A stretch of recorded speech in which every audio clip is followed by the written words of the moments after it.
আচ্ছা, আমরা তাহলে ক্লাসটা শুরু করি। হ্যাঁ, হচ্ছে আমি রেকর্ডিং অন করে দিয়েছি, তো এখন থেকে যা বলবো আপনি সব রেকর্ড হবে।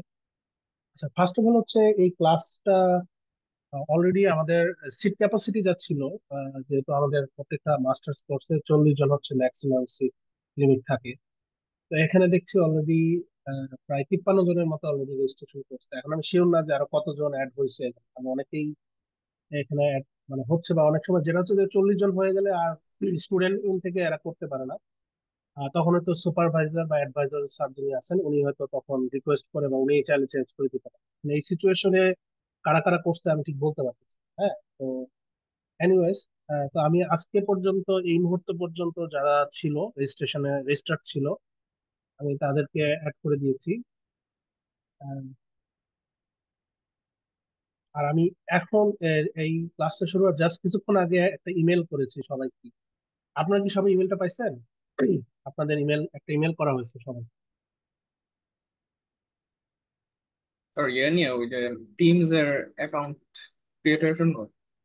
হ্যাঁ, মানে টিমস অ্যাকাউন্ট এবং আজকের ক্লাস জয়েন করার যে জুম লিংকটা ছিল, হুম হুম কারণ অনেকেই হয়তো এখন যেটা হচ্ছে যে টিমস এর অ্যাকাউন্টটা অবশ্যই খুলে ফেলতে হবে। কারণ হচ্ছে যেহেতু টিমসে আমরা সব ধরনের লেকচার ম্যাটেরিয়াল, প্রজেক্টের ইনস্ট্রাকশন, তারপর হচ্ছে টেক্সট বুকস সবকিছু আমরা টিমসে প্রোভাইড করব। সো এই কারণে আমাদের টিমসে অবশ্যই লাগবে, এবং কোনো ধরনের নোটিশ থাকলে বা কোনো ধরনের ইনস্ট্রাকশন থাকলে আমরা টিমসে দিব।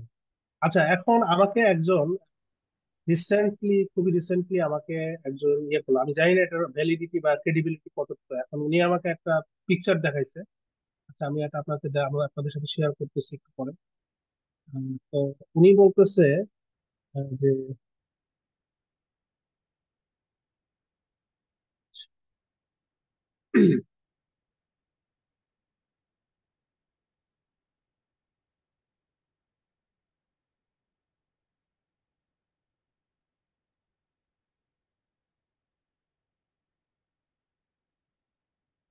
আমার স্ক্রিন দেখা যাচ্ছে তো না?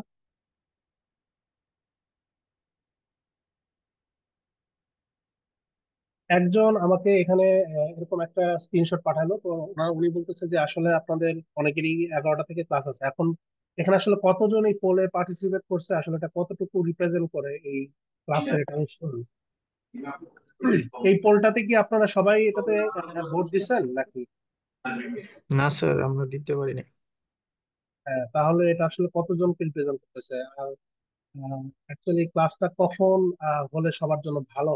এখানে আমারও ব্যাপার আছে, মানে আমারও অ্যাভেলেবিলিটির ব্যাপার আছে, কিন্তু আমি ইনিশিয়ালি আপনাদের কাছ থেকে জানতে চাচ্ছি।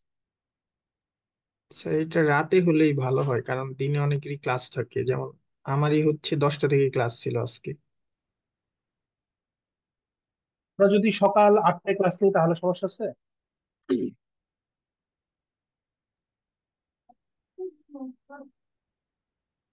না স্যার, সকাল 8টায় স্যার ক্লাস নিতে পারেন। আমার মনে হয় কারণ হচ্ছে কি, আমি যেটা বলতে চাচ্ছি, কারণ রাত 8টার পরে ক্লাস নিলে দুটা প্রবলেম আছে। একটা হচ্ছে সারাদিন যদি অন্য কাজ করেন ব্রেন কাজ করবে না, এক্সস্টেড থাকবেন। আর আসলে 8টার দিকে এই জন্য আমারও আমি আসলে মানে 8টার পরে আমি নিজেও কাজ করতে চাচ্ছি না, ঠিক আছে?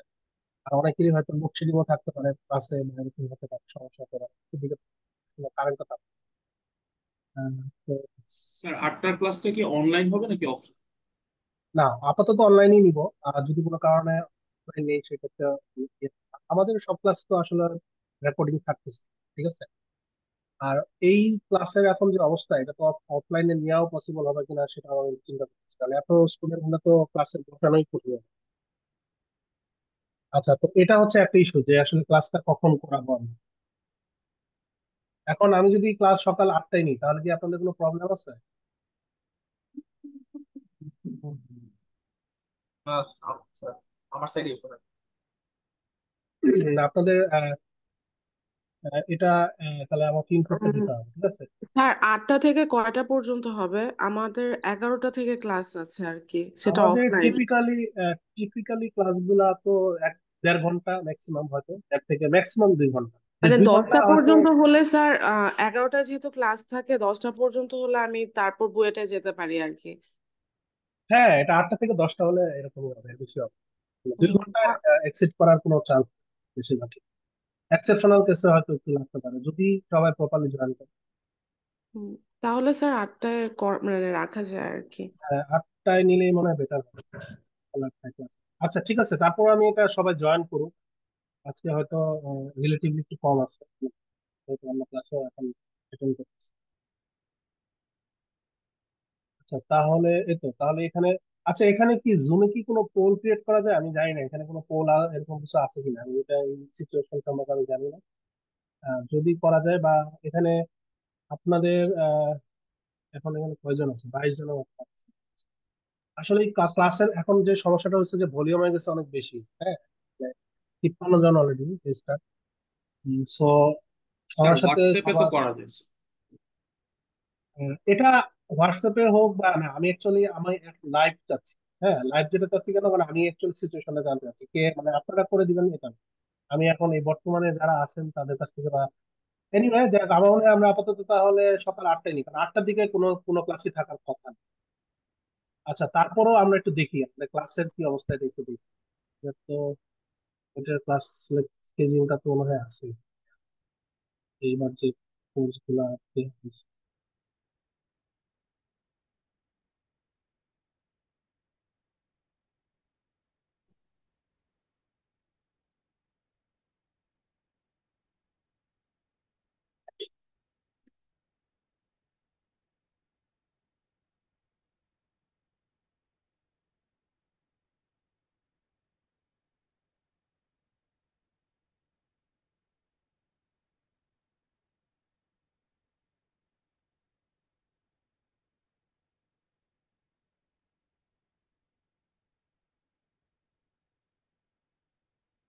এখানে যদি আমরা দেখি স্যাটারডে, হ্যাঁ স্যাটারডেতে 2টা থেকে 5টা একটা আছে। স্যাটারডে 10:30 থেকে 1টা একটা আছে। 11টা থেকে 2টা একটা আছে স্যাটারডে। 5টা থেকে 2টা থেকে 5টা, 3টা থেকে 5টা।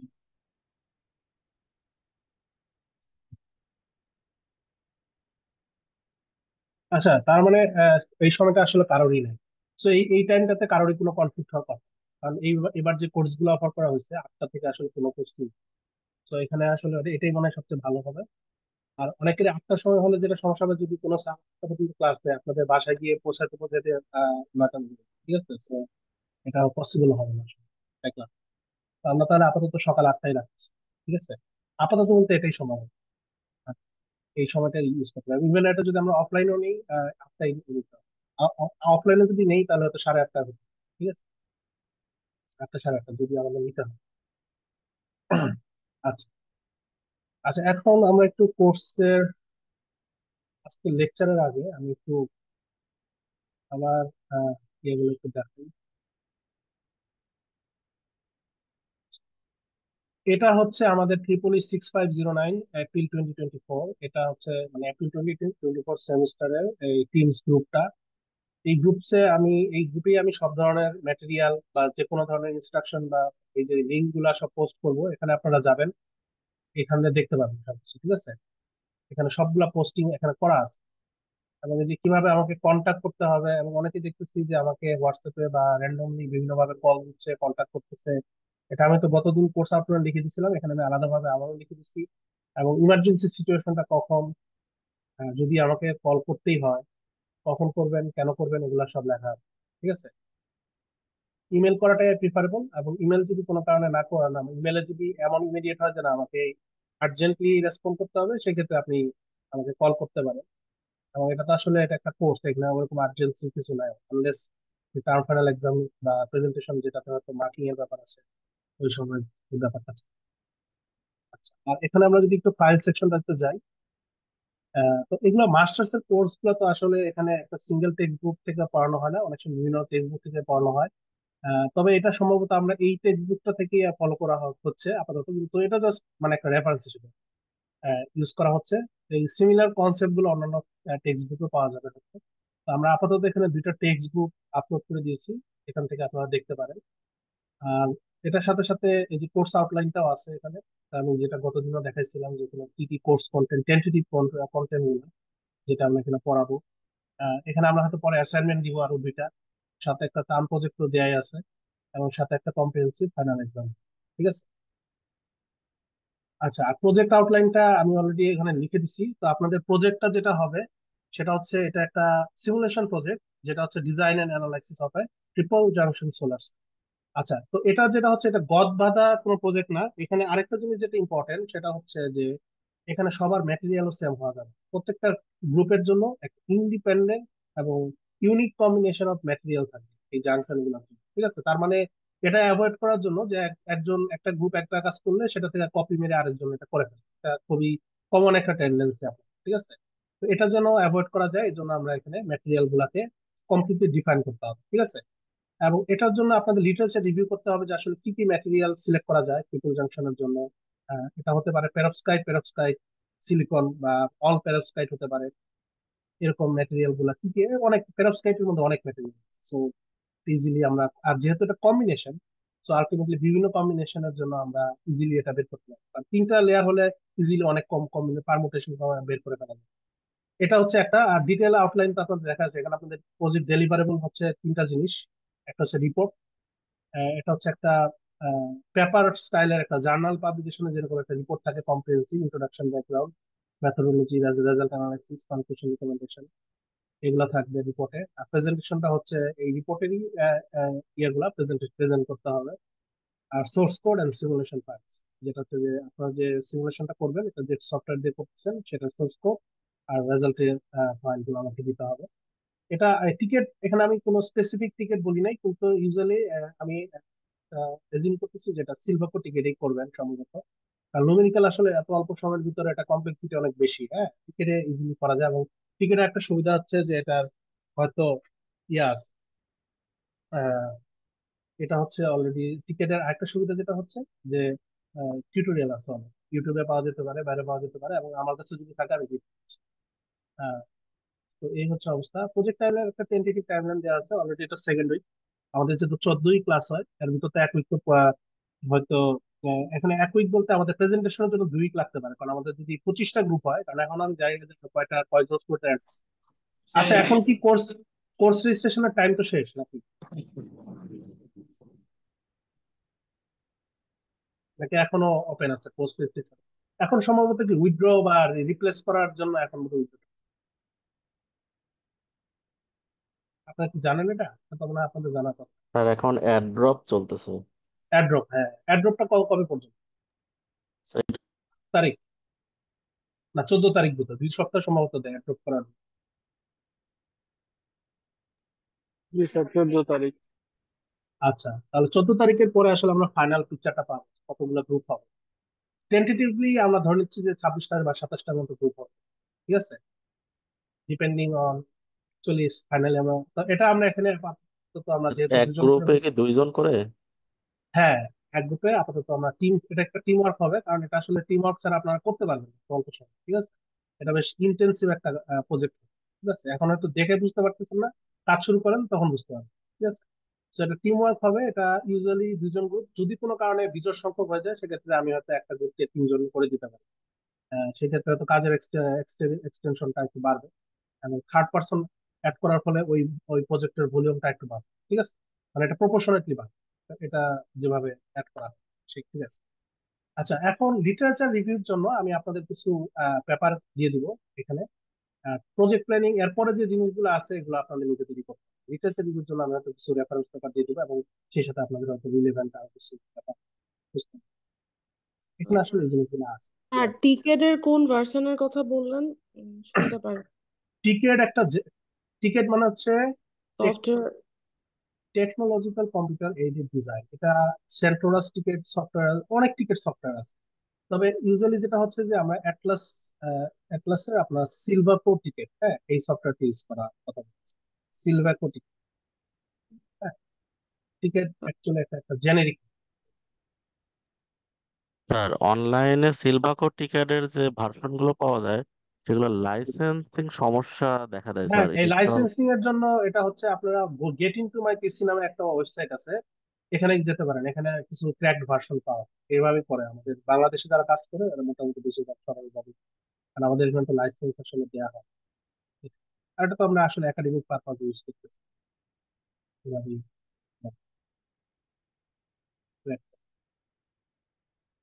আচ্ছা, আর এখানে এটা আপনি একটু ডিটেল পরে নিন, হ্যাঁ, এখানে আমরা পরে হয়তো আবার নেক্সট উইকে কথা বলবো। এর মাঝখানে আমি টাইম আপলোড করে দিচ্ছি, বিচার করে দিচ্ছি কি কি। আচ্ছা, এই প্রজেক্ট নিয়ে আর কোনো কোয়েশ্চেন?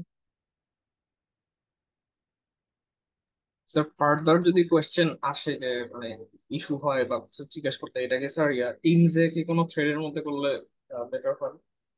টিমসে করতে পারেন, অথবা না টিমসে না, আপনি আমাকে ইমেল করবেন, দেখাইতে ইমেলে? পারছি। হ্যাঁ, আপনাদের যে ইমেল দেওয়া আছে না আমার এখানে। না এটা, আচ্ছা ঠিক আছে। না হচ্ছে যে গ্রুপ সহ তো ওটা সিসি করে করতে হবে। আপনাদের যে গ্রুপের প্রবলেম হবে আপনারা হুম, করেসপন্ডিং ওই রাইট গ্রুপ রাইট। থেকে আমাকে ইমেল, শিওর। ঠিক আছে, ওকে। কারণ সবার তো আর এক প্রবলেম হবে। হ্যাঁ, তা এটা আসলে এই ধরনের কোনো গ্রুপ চ্যাট নাই, ঠিক আছে, যে গ্রুপের একটা প্রবলেম। এটা একটা অফিসিয়াল গ্রুপ টিম ইনস্টিটিউট, এখানে ওইভাবে এটা ইউজ করতে। আর আমি পার্সোনালি ইয়া করবো এটা, কারণ হচ্ছে আমি আমার এই ইয়াটাকে ক্লিন রাখতে চাই, ঠিক আছে। তো এখানে আমি যে পোস্ট গুলা দিব, এখানে আবার অনেকেই যদি ইয়া করেন তাহলে দেখা যাবে যে এটা আসলে মেইন পোস্ট গুলা পরে ক্লামজি হয়ে যাবে, হয়তো দেখা যাবে না। ওটা কারণ অন্য অন্য, জি স্যার, ঠিক আছে। বুঝতে পারছি বুঝতে পারছি, ঠিক আছে। আচ্ছা, ঠিক আছে। আচ্ছা, তাহলে আমার মনে হচ্ছে আমরা আজকে ক্লাসটা শুরু করতে পারি। স্যার গ্রুপ সিলেকশনটা কিভাবে হবে? গ্রুপ সিলেকশন আপনারা করবেন নিজেদের ভিতরে। আর যদি আপনারা নিজেদের ভিতরে না করতে পারেন তাহলে সেক্ষেত্রে আমি রোল ওয়াইজ করে দিতে পারি। আমাদের তো অনলাইন ক্লাস হচ্ছে স্যার, কিভাবে হবে আর কি? আচ্ছা, গ্রুপ সিলেকশনের ব্যাপারটা হচ্ছে, তাহলে আমি আপনাদের কি রোল ওয়াইজ করে দিব এই জিনিসটা? স্যার হ্যাঁ, আমরা সেটাই মনে হয় দিয়ে ফেলছি স্যার। আমার। আচ্ছা, আপনারা একটা কাজ করেন, হ্যাঁ, আপনাদের তো এখানে অলরেডি আপনারা আমাকে এই উইকের মাঝখানে, ঠিক আছে, একটা কাজ করেন, সেটা হচ্ছে আপনাদের তো অলরেডি একটা হোয়াটসঅ্যাপ গ্রুপও আছে সোলার সেল, ঠিক আছে। আহ, এই হোয়াটসঅ্যাপ গ্রুপে আমি একটা কাজ করতেছি, সেটা হচ্ছে এখানে তো সবাই এখন পর্যন্ত কানেক্টেড নাই। আমি আমার কাছে যে ইনফোটা আছে সেটা আমি আপলোড করে দিচ্ছি। সেটা হচ্ছে এখানে সবার এখানে আরো কিছু স্টুডেন্ট হয়তো আছে যাদেরকে আমি এখানে ফোন নাম্বারটা দেওয়া আছে, হ্যাঁ, সবাই। তো আপনারা সবাই হচ্ছে ফোন নাম্বার দিয়ে ওই বাকি হোয়াটসঅ্যাপে যারা আছেন তাদেরকে অ্যাড করেন, এবং নিজেদের ভিতরে ইন্টারনালি ডিসকাস করেন। যদি এই উইকের ভিতরে গ্রুপ ক্রিয়েট করতে না পারেন, যারা পারবেন তারা হচ্ছে আপনারা একটা কাজ করেন, সেটা হচ্ছে একটা গ্রুপ নিজেরা যদি ইন্টারনাল ক্রিয়েট করেন তাহলে সেটা করে একটা এক্সেল ফাইল বানান। হ্যাঁ, একটা এক্সেল ফাইলে রেকর্ডিং করেন যে কে কারা কোন গ্রুপে থাকতে চান, দুজন করে দুজন করে। এরপরে যদি যারা বাকি থাকে, যারা যদি এভাবে না পারেন, যে না করতে পারবেন না, তাহলে সেই ক্ষেত্রে হচ্ছে আমি আহ, উম, তখন টিম ফর্ম করে দিই।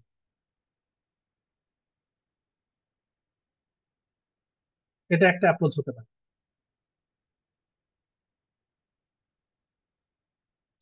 জি স্যার, এক্সেল শিট খুলে ওটা হোয়াটসঅ্যাপ গ্রুপে শেয়ার করে দিব। আচ্ছা, এখানে এক্সেল শিট যদি খুলে হোয়াটসঅ্যাপ গ্রুপে আছে, তাহলে এটা মোস্ট প্রবাবলি আমাকে দিতে হবে। কারণ হচ্ছে অ্যাক্সেসিবিলিটি এবং এটা মানে যেহেতু এটা অনলাইন একটা ইয়া লাগবে, গুগল ড্রাইভ থেকে অ্যাক্সেস করতে হবে, ঠিক আছে। কারণ হচ্ছে নাহলে যে কেউ লোকালি যদি ডাউনলোড করে এটাকে আবার ইয়া করে, অথবা আপনারা চাইলে টিমসও করতে পারেন সেই কাজটা। আমি টিমসে যেহেতু সবাইকে আমি অ্যাড করে দিছি, আমি টিমসে একটা এক্সেল ফাইল দিয়ে দিব, এখানে আপনারা নিজেরা আপনাদের গ্রুপ নাম্বারটা ইয়ে করবেন, ঠিক আছে। মানে গ্রুপ নাম্বার যেটা হবে বলতে আমি গ্রুপ 1 2 3 দিয়ে দিব, আপনারা হচ্ছে গ্রুপের মধ্যে জাস্ট নিজেদের রোল নাম্বারটা নিন, ঠিক আছে, বুঝতে পারছেন? জি স্যার। স্যার টিমসে হচ্ছে পোল খোলা যায়, আপনি ওই ক্লাসের টাইমটার জন্য একটা পোল ওপেন করে দিতে পারেন। না, আমার মনে হয় পোল খোলার দরকার নেই, আমি এই টাইমটাই দিব এইভাবে। মানে এখানে আসলে পোল খোলা লাভ হবে, পসিবল হবে না। টাইম সবার সাথে সবার মিলবে না, পোলে সবাই মিললে তো হবে না, আমাদের পোলে অ্যাভেলেবল। আচ্ছা, যাই হোক, আমি এখানে একটা ইয়ে খুলে দিব, উম, যেটা হচ্ছে এখানে একটা আমি এক্সেল ফাইল দিয়ে দিব, যেখানে আপনারা নিজেদের গ্রুপ নাম্বারটা দিয়ে দিবেন। আচ্ছা, তাহলে আমার মনে হচ্ছে আমরা আজকের কোর্স ক্লাস শুরু করি।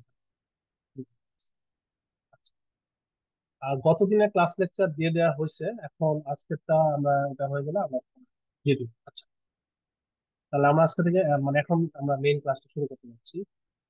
আচ্ছা, লেকচার 2 আজকে আমরা যেটা মেইনলি দেখবো সেটা হচ্ছে সোলার সেলের, একটা সিঙ্গেল জাংশন সোলার সেলের থার্মোডিনামিক লিমিটটা, একটা হচ্ছে ডিটেল ব্যালেন্স লিমিট, এবং যেটাকে বলা হচ্ছে যে শকলি-কুইজার লিমিটও বলা হয় সময়, সেটা কিভাবে আসে, ডেরাইভ করা হয় সেটা দেখবো, এবং ভ্যালুটা কত সেটা দেখবো। সোলার সেলে যদি আপনি রিসার্চ করেন দেখবেন যে, কারণ এই যে আমাদের সোলার সেলের যে এই যে পারফরমেন্স ইমপ্রুভ করার জন্য মেনলি রিসার্চ করা হয়। তো এখানে ট্যান্ডেম কেন করা হচ্ছে বা অন্যান্য ম্যাটেরিয়াল দিয়ে কেন এতগুলো জাংশন ক্রিয়েট করা হচ্ছে, কারণ এটা হচ্ছে এফিসিয়েন্সি বাড়ানো, ঠিক আছে। এখন এফিসিয়েন্সি আসলে থিওরিটিক্যালি কতটুকু বাড়ানো যাবে, এটার একটা লিমিট আছে। তো সেই লিমিটটা জানার জন্য আমাদেরকে জানতে হবে আগে থিওরিটিক্যাল আপার লিমিটটা কত। আচ্ছা, তো সেটার আগে আমি আপনাদেরকে একটা সোলার স্পেকট্রাম নামে একটা লেকচার স্লাইড দিয়েছিলাম। ওখানে হয়তো আপনাদের বলছিলাম এটা পড়ে আসতে, আপনারা হয়তো পড়ছেন কিনা যায় না। তো বেসিক্যালি যেটা হচ্ছে যে আমরা সানকে একটা ব্ল্যাক বডির মতো কনসিডার করতে পারি, ঠিক আছে। আজকে লেকচারটা ইকুয়েশন হেভি, তো এখানে আসলে আমরা তো ডেরাইভ করবো না, আমি এখানে আপনাদের ইকুয়েশনটা দিব ইকুয়েশন গুলা, এবং আপনারা হচ্ছে ইকুয়েশন গুলা হয়তো চাইলে নিজেরা ডেরাইভ করতে পারবেন, ঠিক আছে। এখানে আমি ইকুয়েশনটা আপনাদেরকে দিব। তো যেটা হচ্ছে যে আমাদের সোলার স্পেকট্রাম যেটা, এটা আসলে যে সান থেকে যে স্পেকট্রামটা আসে, এটাকে আমরা মডেল করতে পারি, মানে টেন্টেটিভলি অ্যাকুরেটলি না, এটাকে একটা অ্যাপ্রক্সিমেট মডেলিং যদি আমরা করি, এটাকে একটা ব্ল্যাক বডির মতো ধরেন, যেটা টেম্পারেচার হচ্ছে 5760 কেলভিন অ্যারাউন্ড, ঠিক আছে। এখন যদি আমরা এখানে আসি যে আপনারা তো স্টেফান বোলজম্যানস ল পড়ছেন, তাই না? এটা তো বাচ্চাকালে পড়ে আসা, স্টেফান বোলজম্যানস ল পড়ছেন না সবাই? স্টেফান বোলজম্যানস ল কি পড়ছেন? জি sir. Epsilon sigma T to the power 4, এরকম একটা জিনিস ছিল। এপসিলন হচ্ছে এফেক্টিভ ইমিসিভিটি, সিগমাটা হচ্ছে যে কনস্ট্যান্ট ভ্যালুটা, এবং constant, R T to the power 4। এটা আসলে কি বলে? এটা বলে যে কোন একটা রেডিয়েটিং বডি থেকে পার ইউনিট এরিয়াতে কতটুকু এনার্জি রেডিয়েট হচ্ছে, সরি মানে পাওয়ার, থার্মাল রেডিয়েশন বলেন না যেটা, পাওয়ারটা। তো এটা আসলে কি, এটা হচ্ছে এই এই জিনিসটা হচ্ছে আমাদের এই এই যে এই ইয়াটা, এটা তাহলে কার কার উপর ডিপেন্ড করতেছে? এফেক্টিভ ইমিসিভিটির উপরে, আর টেম্পারেচারের ফোর্থ পাওয়ার, আর সিগমাটা কনস্ট্যান্ট। এখন এটা কিভাবে ডেরাইভ করা হচ্ছে? তো এটা ডেরাইভেশনে যাওয়ার আগে, ডেরাইভেশনের জন্য আচ্ছা, আচ্ছা, তো এটা ডেরাইভেশনের জন্য যেটা হচ্ছে যে আমরা আসলে এক্সট্রা টেরিস্ট্রিয়াল স্পেকট্রাম যেটা, যেটা সান থেকে যেটা আসবে এক্সট্রা টেরিস্ট্রিয়াল স্পেকট্রাম, এটাকে আমরা বলতেছি যেটা একটা ব্ল্যাক বডির মতো, যেটা টেম্পারেচার হচ্ছে 56570, হ্যাঁ, কেলভিন। তাহলে এখন এই আমরা জানি যে লাইটকে আমরা দুইভাবে রিপ্রেজেন্ট করতে পারি, একটা হচ্ছে ফোটন বা কোয়ান্টা হিসাবে, আর একটা হচ্ছে ওয়েভ ওয়েভ হিসাবে, ঠিক আছে। তো এখানে আমাদের যদি আমরা বলি ম্যাক্সওয়েল এই প্লাঙ্কস ব্ল্যাক বডি রেডিয়েশনটা তো ফোটন হিসাবে এটাকে কনসিডার করে, কোয়ান্টাইজ এনার্জি হিসাবেই কনসিডার করা হয়, যে থার্মাল রেডিয়েশনটা একটা কোয়ান্টাইজ এনার্জি, মানে ফোটনের একটা সার্টেন এনার্জি স্টেপ এটা ইনক্রিজ, ঠিক আছে। আচ্ছা, তাহলে আমরা যদি এখান থেকে দেখি যে ধরি আমরা একটা ব্ল্যাক বডি, এই একটা সারফেস, একটা ব্ল্যাক বডি একটা সারফেস, এখান থেকে আমার ফোটন ইমিট হচ্ছে, এটা একটা সার্টেন ডিরেকশন, এই বরাবর, এই বিটা বরাবর যে বিটা ডিরেকশন দেখানো হচ্ছে, অ্যাকচুয়ালি বিটাটা ডিরেকশন না, কিন্তু এই বরাবর একটা অ্যাঙ্গেলে দেখাচ্ছে। তো এটাকে আমরা যদি প্লেনের সাথে চিন্তা করি, এই প্লেনের সাথে এটার একটা অ্যাঙ্গেল আছে ফাই, আর এই ওয়াই মানে আউট অফ প্লেন যদি আমরা চিন্তা করি, এই এই ডিরেকশনে জি ডিরেকশন যদি এটাকে বলি, তাহলে এটার সাথে এটার অ্যাঙ্গেল হচ্ছে থিটা। এখন তাহলে এই যে আমার এই ব্ল্যাক বডি, এই ব্ল্যাক বডিটা থেকে, এই প্ল্যানার ব্ল্যাক বডিটা থেকে যে আমার রেডিয়েশনটা হবে, সেটা যদি আমরা চিন্তা করি, তাহলে এটাকে আমরা লিখতে পারি বিটা এক্স, এটা is a function of energy, সারফেসের এরিয়া, অ্যাঙ্গেল থিটা, এটার সাথে যে অ্যাঙ্গেলটা থিটা, আর এই অ্যাঙ্গেলটা ফাই, এটার সাথে মিলে, ঠিক আছে। এখন এটাকে আমরা কিভাবে লিখতে পারি? এটার রিলেশনটা হচ্ছে 2/h^2c², square by exponential e/kBt minus.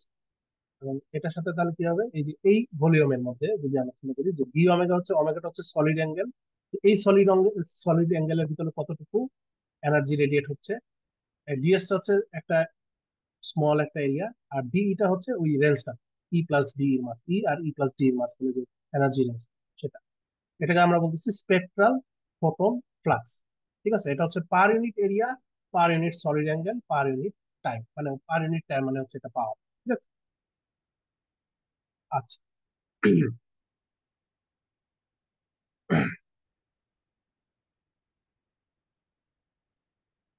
আচ্ছা, তাহলে এখন দেখেন, এটা তো আমরা বিটা ডিরেকশনে নিচ্ছি, এখন এটাকে যদি আমরা এই ফ্লাক্সটাকে যদি আমরা নর্মাল নিই, সারফেসে নর্মালি নিই, তাহলে আমাকে কি করতে হবে, এটা প্রজেকশন নিতে হবে, মানে কস থিটা নিতে হবে।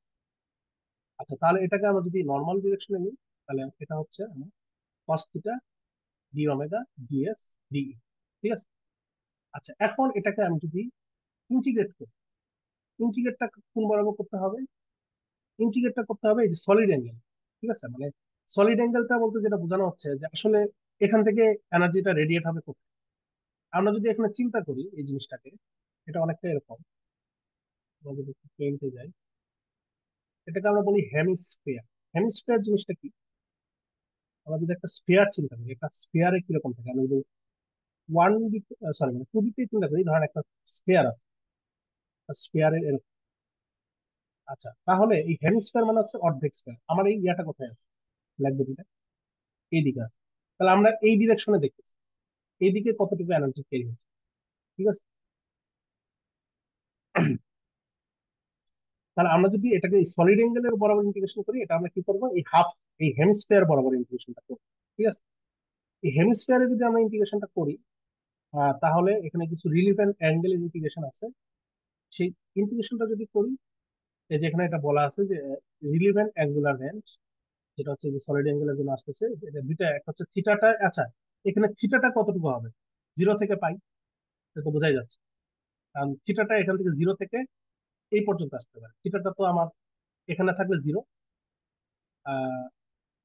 আর এখানে আসলে মানে একটাকে রেফারেন্স যদি আমরা 0 ধরি, তাহলে হচ্ছে আমার এইদিকে আসলে এটা হচ্ছে, এদিকে আছে 0 ধরতে হবে, এটা 90 ডিগ্রি, এদিকে হচ্ছে পাই, ঠিক স্যার, আছে। হ্যাঁ, স্যার ও এটা ও কি, actually- হুম, সরি বলো। বলো। আচ্ছা স্যার, আমি বলছি যে এটাকে আমরা ইয়ে কনসিডার মানে ফুল হেমিস্ফিয়ার একদম লেফট থেকে রাইট মানে ফুল সারফেসটাকে সবগুলো ফোটন কনসিডার করতেছি, হ্যাঁ? এটা অ্যাকচুয়ালি ডিরেকশন, নট সারফেস। মানে অ্যাকচুয়ালি এটা হচ্ছে যে এই ফোটন গুলা কোন দিকে রেডিয়েট হতে পারে, হুম, right. ওইটাই ঠিক বলতাম আছে। যে স্যার ওইটাই তো মানে একদম লেফট মানে ফুল লেফট টু রাইট আর কি, তাই না? হ্যাঁ হ্যাঁ হ্যাঁ, এটা পুরা ওকে, মানে ওই, এটা ছাড়া তো আর ওকে, কোনো দিকে হুম, যেতে পারবে না, ঠিক আছে, এটাই বলা হচ্ছে। ঠিক আছে, তো ইন্টিগ্রেশনটা একটু, এটা আপনারা একটু দেখেন তাহলে হবে। এটা আমি এত ডিটেলসে ডেরিভেশনে আমি যাচ্ছি না। আলটিমেটলি যেটা হচ্ছে যে এফএস হচ্ছে একটা যে জিওমেট্রিক্যাল ফ্যাক্টর, এটা অ্যারাইজ করতেছি integrating over the relevant angular range. এটা হচ্ছে থিটার জন্য, একটা হচ্ছে যে হেমিস্ফিয়ারের জন্য যে ডি ওমেগার যে সেটা। আচ্ছা জাস্ট, আচ্ছা এখন যদি আমরা দেখি যে এটা, যদি আমরা এটা ঠিক সারফেসে দেখি, তাহলে হচ্ছে যে এটার ভ্যালুটা হবে, এফএস এর ভ্যালুটা হচ্ছে পাই, ঠিক আছে। আর যদি এটা আমরা সারফেস থেকে দূরে চলে যাই, তাহলে এফএস এর এই ভ্যালুটা আসতেছে F sine square theta sun. আচ্ছা, এই থিটা সানটা কি, এটা হচ্ছে half angle subtended by the radiating body to the point where the flux is ইনজার্ট। আচ্ছা, এখন আমরা যদি সোলার স্পেকট্রামের কন্টেক্সটে আসি, এই জিনিসটা আমরা একটু বোঝার চেষ্টা করি ভিজুয়ালি। আমরা যদি সোলার স্পেকট্রামের কন্টেক্সটে আসি, আমাদের এখানে সান হচ্ছে এখানে আছে, আর আর্থ হচ্ছে এখানে। তাহলে এদের মাঝখানে একটা ডিস্টেন্স আছে, তাই না? ডিস্টেন্সটা অ্যারাউন্ড 150 মিলিয়ন কিলোমিটার, ঠিক আছে, সম্ভবত অ্যাকুরেট ভ্যালুটা আমার মনে। আচ্ছা, এখন তাহলে এই যে এই সান, আমি আমি যদি আর্থের একটা পয়েন্ট থেকে এই সানের সাথে এই অ্যাঙ্গেলটা দেখি, তাহলে এটা কি হবে, একটা অ্যাঙ্গেল আসবে না এখান থেকে। মানে সান আর্থের কোন একটা পয়েন্টে যে অ্যাঙ্গেলটা সাবটেন্ড করবে, এটা হচ্ছে সেই অ্যাঙ্গেল। তাহলে এটার অর্ধেকটা কত, এটা হচ্ছে হাফ, হাফ অ্যাঙ্গেল, এটাকে বলা হচ্ছে তার হাফ অ্যাঙ্গেল, হাফ, ঠিক আছে, ঠিক আছে। এবং অ্যাকচুয়ালি এই আর্থ আর সানের ভিতরে এই যে হিউজ ডিস্টেন্সটা, এই ডিস্টেন্সের কারণে আসলে এই অ্যাঙ্গেলটা দেখা যাবে যে 0.5 ডিগ্রি, ঠিক আছে। তো এটা হাফ অ্যাঙ্গেল হবে 0.26, এটা।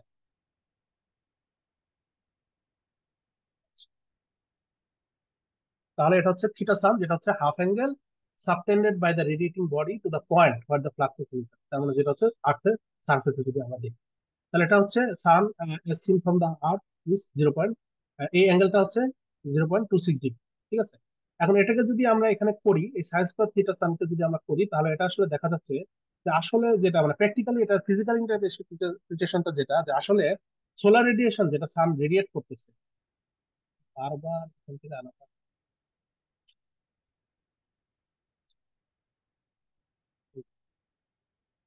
এটার মিনিংটা যেটা হচ্ছে যে আচ্ছা, সান যে অ্যামাউন্ট অফ এনার্জি রেডিয়েট করতেছে এইখান থেকে, সেটা কি পুরাটা কি আসলে আসবে, পৃথিবীতে আসবে, কতটুকু আসবে?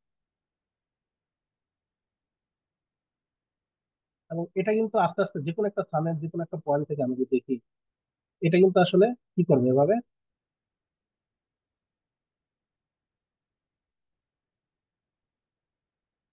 যত ডিস্টেন্সে যাব, আমি এখান থেকে যত ডিস্টেন্সে যাব, আমার এইখান থেকে যত, এটাকে যদি আমরা রেডিয়াস ধরি, এরকম একটা সার্কেল। এবং এই সার্কেলটা যত আমি দূরে যাব, সান থেকে যত দূরে যাব, এই সার্কেলটা কি হবে,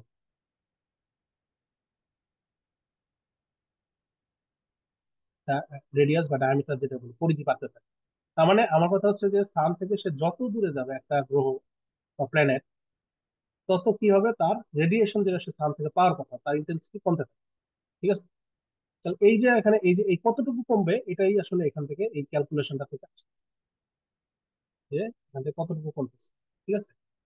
এই এখান থেকে যদি দেখা যাচ্ছে যে আসলে যেটা হচ্ছে যে এই যে এই ইন্টেন্সিটিটা, এটা reduce by factor of 4.6 into 10 to the power. ঠিক আছে? এই এটা হচ্ছে যে তাহলে আচ্ছা, আরেকটা যেটা হচ্ছে যে আমরা এখানে সানটাকে আমরা কি করতেছি, একটা ইউনিফর্ম টেম্পারেচার বডি হিসেবে চিন্তা করছি। যদিও এটা প্র্যাকটিক্যালি হয়তো ট্রু না, কিন্তু এটাকে আমরা মডেলিং এর জন্য ধরে নিতে পারি। যে তাহলে আমরা আসলে এখান থেকে এই আর্গুমেন্ট থেকে আমরা এসটাকেও বিএসটাকে রিপ্রেজেন্ট, মানে বিএসটা যেহেতু আমার কনস্ট্যান্টের মতো চলে আসবে, তাহলে এটাকে আমি ভাগ করে দিলে পার ইউনিট এরিয়া চলে আসবে। ঠিক আছে? তাহলে আমরা আলটিমেটলি আমাদের এত কিছু করার যেটা উদ্দেশ্য, সেটা হচ্ছে যে আসলে সান থেকে আমার যে ফোটন ফ্লাক্স গুলো আসবে, সেটাকে আমরা এই ইকুয়েশন দিয়ে রিপ্রেজেন্ট। ঠিক আছে? এটা হচ্ছে ফোটন ফ্লাক্সের equation as a function of energy. ঠিক আছে? তাহলে এটার সাথে, তাহলে এটা হচ্ছে কি, এটা হচ্ছে ফোটন ফ্লাক্স ডেন্সিটি, এই ইকুয়েশন। এখন এই ফোটন গুলার প্রত্যেকটারই এনার্জি আছে, সেটা হচ্ছে ই। তাহলে যদি আমরা এনার্জি ফ্লাক্স ডেন্সিটি দেখি বা পাওয়ার ডেন্সিটি, যেটা হচ্ছে পার ইউনিট টাইমের যদি যে এনার্জি সেটাই পাওয়ার, তাহলে এটা যদি দেখি যে ইমিটেড এনার্জি ফ্লাক্স ডেন্সিটি বা যেটাকে আমরা ইরেডিয়েন্স বলি, সেটা হবে কি, তাহলে এটা প্রত্যেকটা এলির সাথে যদি আমরা ই দিয়ে গুণ করি, মানে এটা হচ্ছে পার ইউনিট এনার্জি বলতে, এটা ওই এনার্জিতে কতগুলা ফোটন যাচ্ছে, প্রত্যেকটা ফোটনের এনার্জি হচ্ছে ই। ঠিক আছে? তাহলে এটাকে যদি আমরা রিলিভেন্ট এনার্জি রেঞ্জে যদি ইন্টিগ্রেট করি, তাহলে এখানে একটা ভুল আছে, এটা σs⁴ হবে। এবং এখানে যেহেতু একটা কমপ্লিটলি ব্ল্যাক বডি বলা হচ্ছে, একটা কমপ্লিট ব্ল্যাক বডির ক্ষেত্রে অ্যাবজর্পটিভিটি হচ্ছে 1 এবং ইনসিভিটি 1। সো এখানে আসলে অ্যাপসিলনের ভ্যালুটা 1। সো এই জন্য এটা হচ্ছে σs⁴ হবে, 4। ঠিক আছে? এখানে এই সিগমা এসটা হচ্ছে স্টেফানস কনস্ট্যান্ট। তাহলে যেটা বোঝা যাচ্ছে যে অ্যাকচুয়ালি যেটা হলো যে আমরা যদি সান সারফেস দেখি, যে তার পাওয়ার ডেন্সিটি হচ্ছে 62 মেগাওয়াট পার মিটার স্কয়ার। এখন এই just outside of the earth atmosphere যদি আমরা দেখি, outside of the earth atmosphere মানে হচ্ছে যেখানে আমাদের অ্যাটমসফিয়ারটা শেষ, সেখানে। ঠিক আছে? এটা তাহলে অ্যাকচুয়ালি তাহলে কতটুকু রেডিয়েশন সে পার ইউনিট এরিয়াতে পাবে আর্থে, সেটা হচ্ছে 1353 ওয়াট পার মিটার। ঠিক আছে?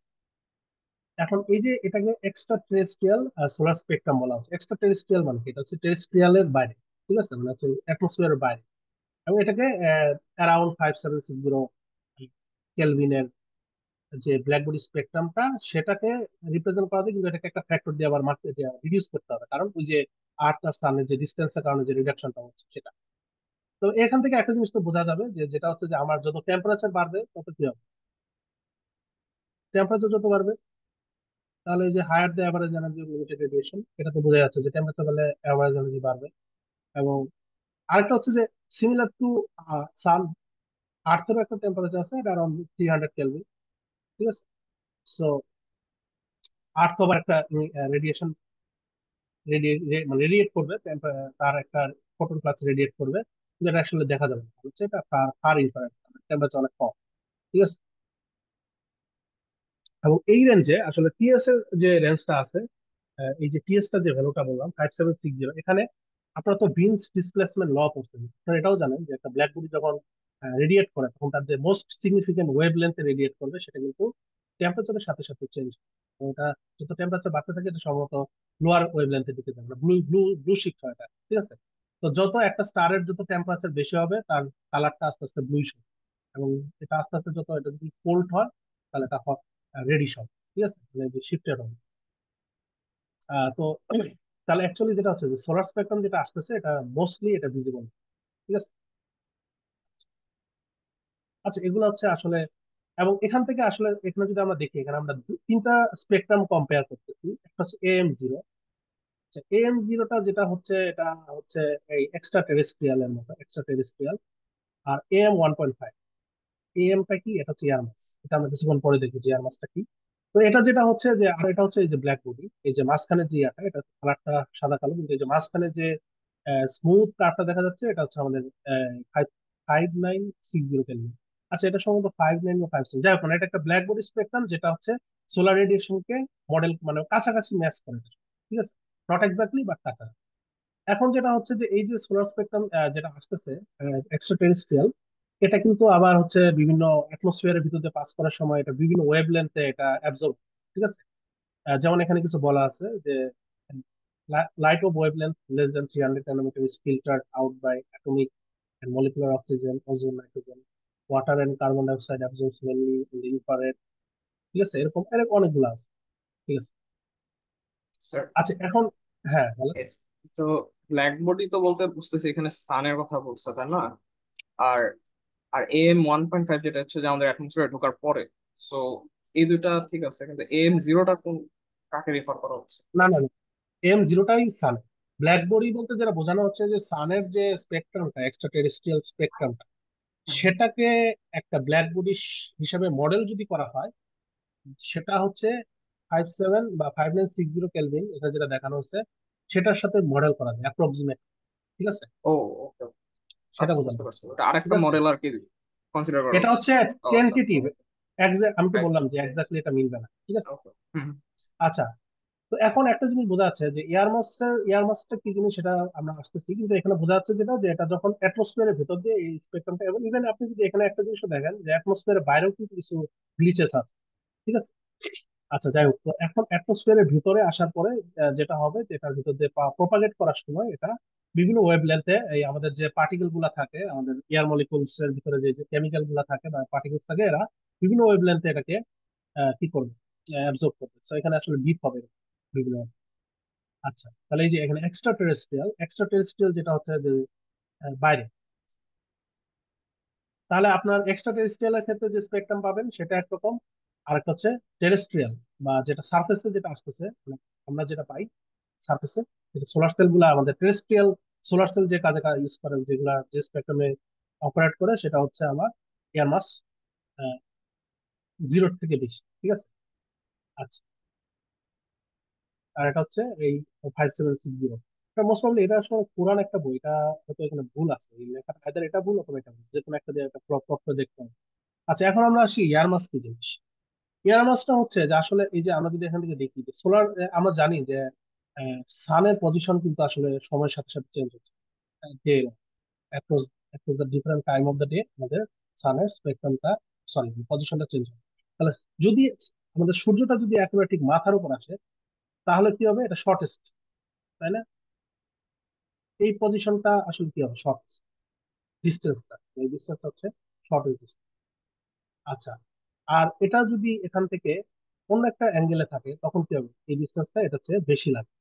তাহলে এয়ার মাসটা কি জিনিস, এন এয়ার মাস হচ্ছে যে এয়ার মাসের যে ভ্যালুটা 1.50 এরকম। আচ্ছা, সেটা হচ্ছে এখানে যেটা বলা হচ্ছে অপটিক্যাল পাথ লেন্থ টু সান, অপটিক্যাল পাথ লেন্থ ইট সান ডিরেক্টলি ওভার। আচ্ছা, এটা টু সান বলতে আসলে ওই ডিস্টেন্সটা না, মানে এক্সট্রা টেরেস্ট্রিয়াল, মানে জাস্ট অ্যাটমসফিয়ার উপর থেকে ডিস্টেন্স, ঠিক আছে।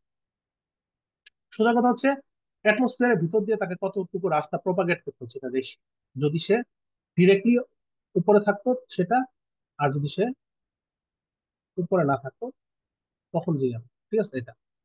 আর এখানে ল্যামডা এসটা হচ্ছে এই যে অ্যাঙ্গেলটা, অ্যাঙ্গেল অফ এলিভেশন, এলিভেশনটা হচ্ছে যে আসলে সানটা এই প্ল্যানের সাথে কত অ্যাঙ্গেলে আছে, ঠিক আছে।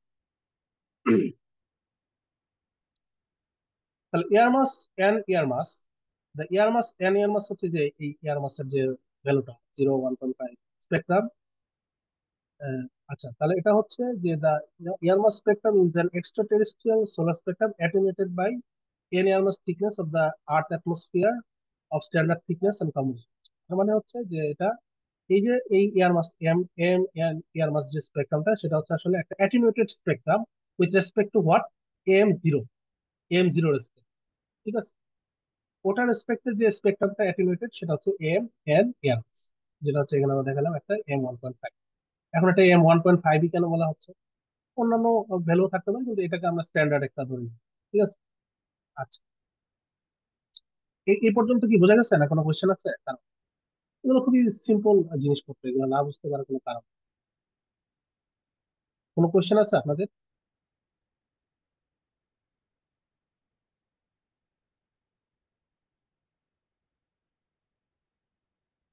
তাহলে সম্ভবত কারো কোনো কোয়েশ্চেন নেই। আচ্ছা। আচ্ছা, এই যে এখানে যেটা বলা, আমি যেটা বললাম যে স্ট্যান্ডার্ড স্পেকট্রাম যেটা হচ্ছে, আহ, এটা হচ্ছে এটার ইয়ারমাস 1.5টাকে আমরা বলতেছিলাম যে এটার করেসপন্ডিংলি তাহলে এই অ্যাঙ্গেলটা কত হবে, এলিভেশন অ্যাঙ্গেলটা এই ইয়ারমাস 1.5 এর জন্য এটা হবে 42 ডিগ্রি। ঠিক আছে। এখন এই যে এইভাবে যদি এই 45 ডিগ্রি অ্যাঙ্গেলে যদি সানটা থাকে, মানে M0 স্পেকট্রামটাকে যদি এই থিকনেসের দিকে দিয়ে পাস করতে হয়, তাহলে আমরা যেটা দেখবো যে আমাদের বাইরে ছিল 1300 কতর মতো, 1310-এর মতো ছিল এখানে, 1353। আর এটা তাহলে অ্যাটেনুয়েট হয়ে আসার পরে সে কত আসবে, 900। ঠিক আছে। এখানে আবার দুইটা জিনিস আছে, একটা হচ্ছে ইয়ারমাস ডিরেক্ট আর একটা হচ্ছে ইয়ারমাস গ্লোবাল। এই 1.5 এর ডিরেক্ট যেটা, এটা হচ্ছে ওয়ান বা মানে ডিরেক্ট যেটা আসছে। আবার ডিফিউজ প্লাস ডিরেক্ট একটা আছে যেটা গ্লোবাল, যেটা গ্লোবালটা হচ্ছে আসলে কিছু অ্যামাউন্টটা আবার হচ্ছে কি রিফ্লেক্ট হয়ে আসে। ডিরেক্টের সাথে আরেকটা কি আছে, স্ক্যাটার্ড হয়ে টয়ে বিভিন্ন অ্যাঙ্গেলে আসে। ঠিক আছে, ওটাকে ওটা আমরা পরে আরেকদিন দেখবো, সমস্যা নেই। তো আপাতত এয়ারমাস 1.5 বোঝা যাচ্ছে যে 90 ডিগ্রি 42 ডিগ্রি অ্যাঙ্গেলের থ্রোতে যদি আসে, তাহলে যে পাত দিয়ে আসবে, সেই পাত দিয়ে আসার কারণে যে অ্যাটেনুয়েশন হয়ে আসবে সেটা যেটা আসবে, এটা হচ্ছে 900 ওয়াট পার মিটার। এখন আমরা, আপনারা যারা যদি দেখবেন সোলার প্যানেল যে টেস্ট করে গ্লোবাল এসটিসি কন্ডিশনে, এসটিসি বলে স্ট্যান্ডার্ড টেস্টিং কন্ডিশন, এটা করা হয় আসলে 1000 watt per metre. That means এই এখানে যদিও আমরা 9000 বলতেছি, 900 বলতেছি, কনভেনিয়েন্সের জন্য যেটা হচ্ছে standard solar terrestrial solar spectrum, যেটা এটাকে ডিফাইন করা হচ্ছে M1.5 কে এমন ভাবে নর্মালাইজ করা হবে যেন টোটাল ইরিডিয়েন্সটা ইন্টিগ্রেশন করার পরে 1000 ওয়াট পার মিটার স্কয়ার। ঠিক আছে, এটা। আর এই অ্যাকচুয়াল ইরেডিয়েন্স কিন্তু আসলে সোলার, যেটা এটা আপনারাও জানেন, সিজনাল ভেরিয়েশনের কারণে অনেক কিছু চেঞ্জ। যে ওই স্লাইডটাতে দেখেন যে কিভাবে আর্থের রোটেশন, অ্যাঙ্গেল, ডিস্টেন্স, এগুলো বিভিন্ন কারণে আমার এই ইরেডিয়েশনটা চেঞ্জ। তো যেহেতু এটা কিন্তু হাইলি ভেরিয়েবল একটা ইরেডিয়েশন, কিন্তু এখানে আমরা আপাতত M1.5 যেটা, এটা আমরা বুঝতে পারি। ঠিক আছে। এভারেজ গ্লোবাল ইরেডিয়েন্স এটা কিন্তু ভেরি কম, অনেক অনেক হাই রেঞ্জের একটা ভেরি। ঠিক আছে। আচ্ছা, তাহলে এখানে এটা আসলে আমাদের এখানে সোলার সেলের সাথে ডিরেক্টলি রিলেটেড না। উম, এটা কিন্তু স্টিল আমরা একটু এখান থেকে এই জিনিসগুলো দেখলাম, স্পেকট্রামটা কি, স্পেকট্রাম কিভাবে কাজ করে, ডিভাইস ফিজিক্সের সাথে এটা রিলেটেড, সোলার সেল ফিজিক্সের সাথে এটা রিলেটেড না, কিন্তু এটা আমাদের জানতে হবে। ঠিক আছে, যে আমরা যে স্পেকট্রামটা কনভার্ট করতেছি সেটা কিরকম। আচ্ছা, তাহলে ফটোভোল্টাইক কনভার্সন, এটাকে আমরা যদি অ্যানালজি দিই ফটোসিনথেসিসের ক্ষেত্রে, তো ফটোসিনথেসিস বা এখানে কিন্তু যেটা করা হয় যে এটা বোঝা যাচ্ছে যে এখানে আসলে ফটোসিনথেসিসও কিন্তু কি হচ্ছে, একটা ফোটনের এনার্জিটা অ্যাবজর্ব হচ্ছে, সোলার ফোটনের এনার্জিটা অ্যাবজর্ব হচ্ছে, কিন্তু সে ফোটন এনার্জিটা অ্যাবজর্ব হয়ে এটাকে কি কাজ ইউজ করা হচ্ছে, কেমিক্যাল রিয়াকশন, অন্য একটা কাজ। আর ফটোভোল্টাইক এফেক্টের ক্ষেত্রে আমরা যেটা করবো সেটা হচ্ছে এই যে এনার্জিটা অ্যাবজর্ব হচ্ছে সেটা কি করবে, একটা কেমিক্যাল পটেনশিয়াল রেইজ করে দিবে ইলেকট্রন। ঠিক আছে। তাহলে সেই রেইজড কেমিক্যাল পটেনশিয়াল দিয়ে সে আসলে এক্সটার্নাল লোডের ভিতর দিয়ে একটা ইলেকট্রিক্যাল ওয়ার্ক ডান করতে পারে। ঠিক আছে, না ইলেকট্রিক্যাল ওয়ার্ক বা কাজ করতে পারে ইলেকট্রিক্যাল। তো এই জন্য এটাকে আমরা ফটো ভোল্টাইক এফেক্ট বলি। এখানে হচ্ছে ফটো ভোল্টাইক কথাটার মানে হচ্ছে যে ফটোনটাকে সে ভোল্টেজে কনভার্ট। ঠিক আছে, এই জন্য এটাকে ফটো ভোল্টাইক। আচ্ছা। আচ্ছা, যাই হোক। আচ্ছা, তো এটা আমরা গতদিনও বলছিলাম যে আসলে কি করা হয়, ফটোভোল্টাইক প্রসেসে যেটা হয় যে ফোটনটা অ্যাবজর্ব হচ্ছে যদি অ্যাবভ ব্যান্ডের হয়, ইলেকট্রনটা কন্ডাকশন ব্যান্ডে যাবে, হোলটা হোল তো ভ্যালেন্স ব্যান্ডে থাকতেছে, ইলেকট্রনটা এক্সাইট হয়ে কন্ডাকশন ব্যান্ডে চলে যাচ্ছে। এবং তাদেরকে একটা চার্জ সেপারেশন মেকানিজম থাকতে হবে, যেটা আমি বলছিলাম ডিফিউশন, এই দুইটা প্রসেস। ঠিক আছে। এই যে এই ইন্ট্রিনসিক অ্যাসিমেট্রিক কথাটার মানে হচ্ছে এখানে ডিপ্লেশন রিজন থাকবে, এবং সেই সাথে একটা চার্জ গ্রেডিয়েন্ট থাকবে, যেটা হচ্ছে কেরিয়ার গ্রেডিয়েন্টস এর কারণেই এখানে আমার এই অ্যাসিমেট্রিটা ক্রিয়েট হচ্ছে। ঠিক আছে।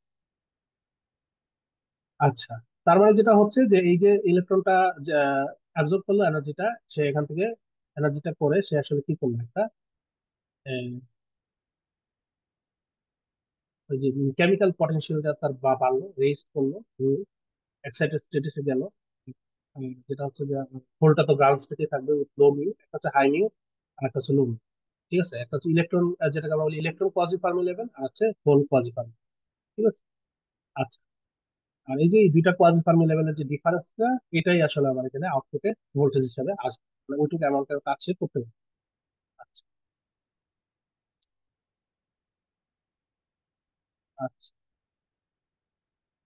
আচ্ছা, তারপর তারা এখান থেকে যাবে। আচ্ছা, এখন আমরা যেটাতে আসবো, এটা আমাদের ইম্পর্টেন্ট, এটা হচ্ছে ডিটেল ব্যালেন্স লিমিট।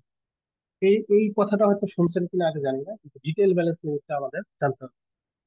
যে এটা হচ্ছে ডিটেল ব্যালেন্স লিমিটটা হচ্ছে একটা মানে ফান্ডামেন্টাল লিমিট, যে এই লিমিটের বাইরে আমরা যেতে পারি। ঠিক আছে, ফটোভোলটাইক সেলের জন্য এটাকে বলা হচ্ছে ফান্ডামেন্টাল লিমিটেশন। আচ্ছা, এটার লিমিটেশনটা কোথা থেকে আসতেছে? আমরা বলছিলাম যে একটা সোলার সেলে আসলে তিনটা জিনিস করতে পারে। উম, না, দুইটা জিনিস আসলে, বেসিক্যালি তো দুইটা জিনিসই হচ্ছে।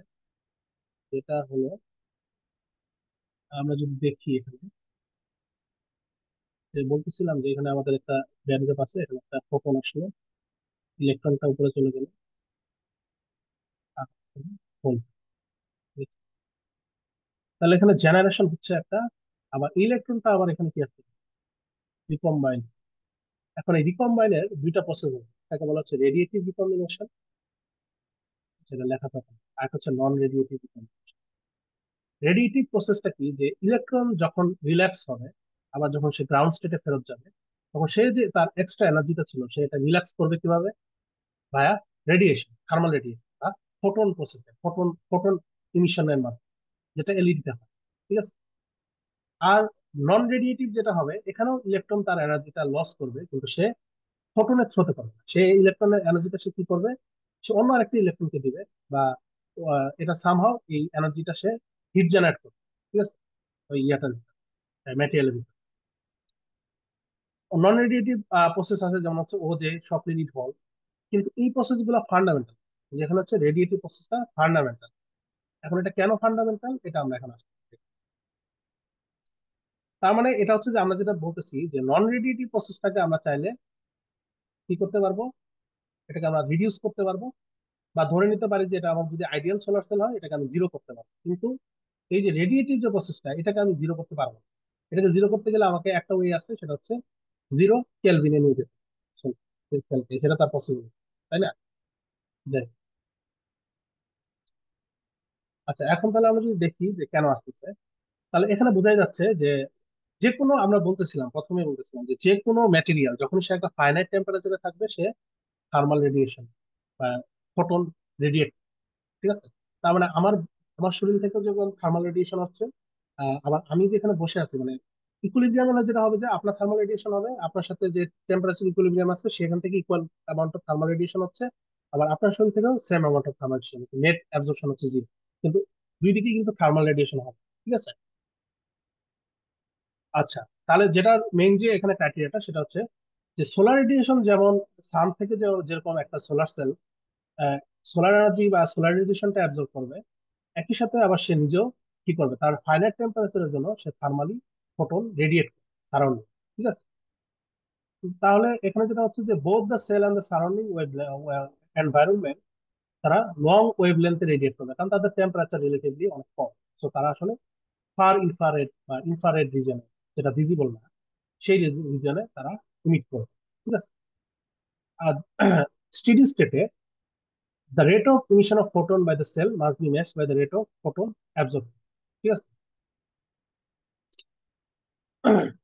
তাহলে স্টেডি স্টেট কি হবে, আমার এই দুটা ম্যাচ, মানে ম্যাচ করতে হবে। ম্যাচ করলে আমার কি হবে, এটা হচ্ছে আমার এই আহ, এই যে ইলেকট্রনের যে কনসেন্ট্রেশনটা, সেটা কি করবে, আমার এখান থেকে কনস্ট্যান্ট থাকবে। ঠিক আছে।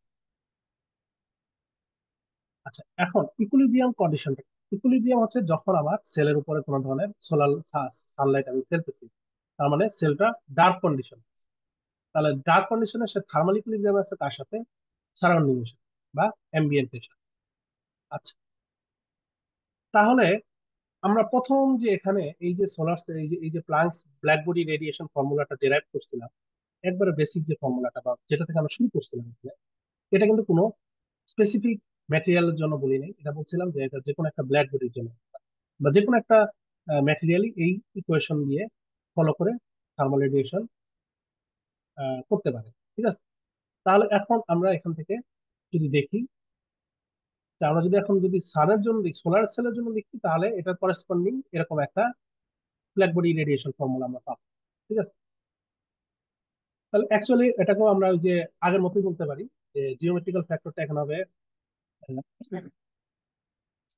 এই যে ওভার হেমিস্ফিয়ার যদি হয় তাহলে এটা হচ্ছে পাই। ঠিক আছে, যেটা হচ্ছে যে 2fa H square square exponentially. আচ্ছা, তাহলে এখন যে কথাটা হচ্ছে, আচ্ছা আচ্ছা তাহলে এখানে দেখেন যে এই এই যে রেডিয়েশনটা আসতেছে, এটা দুইটা প্রসেস, একটা হচ্ছে কি সান সোলার সেলও রেডিয়েট করতেছে, আবার অ্যাম্বিয়েন্ট থেকে এই রেডিয়েশনটা সোলার সেল অ্যাবজর্ব। তাহলে এখানে যেটা দেখানো হচ্ছে এটা হচ্ছে অ্যাম্বিয়েন্ট থেকে অ্যাবজর্ব করতে। তাহলে এই যে এই যে অ্যাম্বিয়েন্ট থেকে যে এই যে রেডিয়েশনটা আসতেছে প্রত্যেকটা এনার্জিতে যদি আমি চিন্তা করি, তাহলে এখানে দুইটা ঘটনা ঘটতেছে। একটা হচ্ছে এই কিছু অ্যামাউন্ট অফ ফোটন একটা পার্টিকুলার ফ্রিকোয়েন্সিতে বা পার্টিকুলার এনার্জিতে যদি চিন্তা করি, সার্টেন অ্যামাউন্ট অফ ফোটন কি হবে, রিফ্লেক্ট হয়ে যাবে। তাহলে 1 - RE এটা হচ্ছে রিফ্লেক্টেড, মানে 100% থেকে যেটা রিফ্লেকশন হয়ে গেল, বাকি যে পার্সেন্টটা থাকলো এটা আসলে কি হলো, সেটাতে ঢুকলো, মানে সোলার সেলে ঢুকলো। ঠিক আছে, তারপরে এটার সাথে করেসপন্ডিং এইটা কি, এটা হচ্ছে তার অ্যাবজর্পশনের প্রবাবিলিটি। ঠিক আছে, এটাকে আমরা বলতেছি অ্যাবজর্পটিভিটি।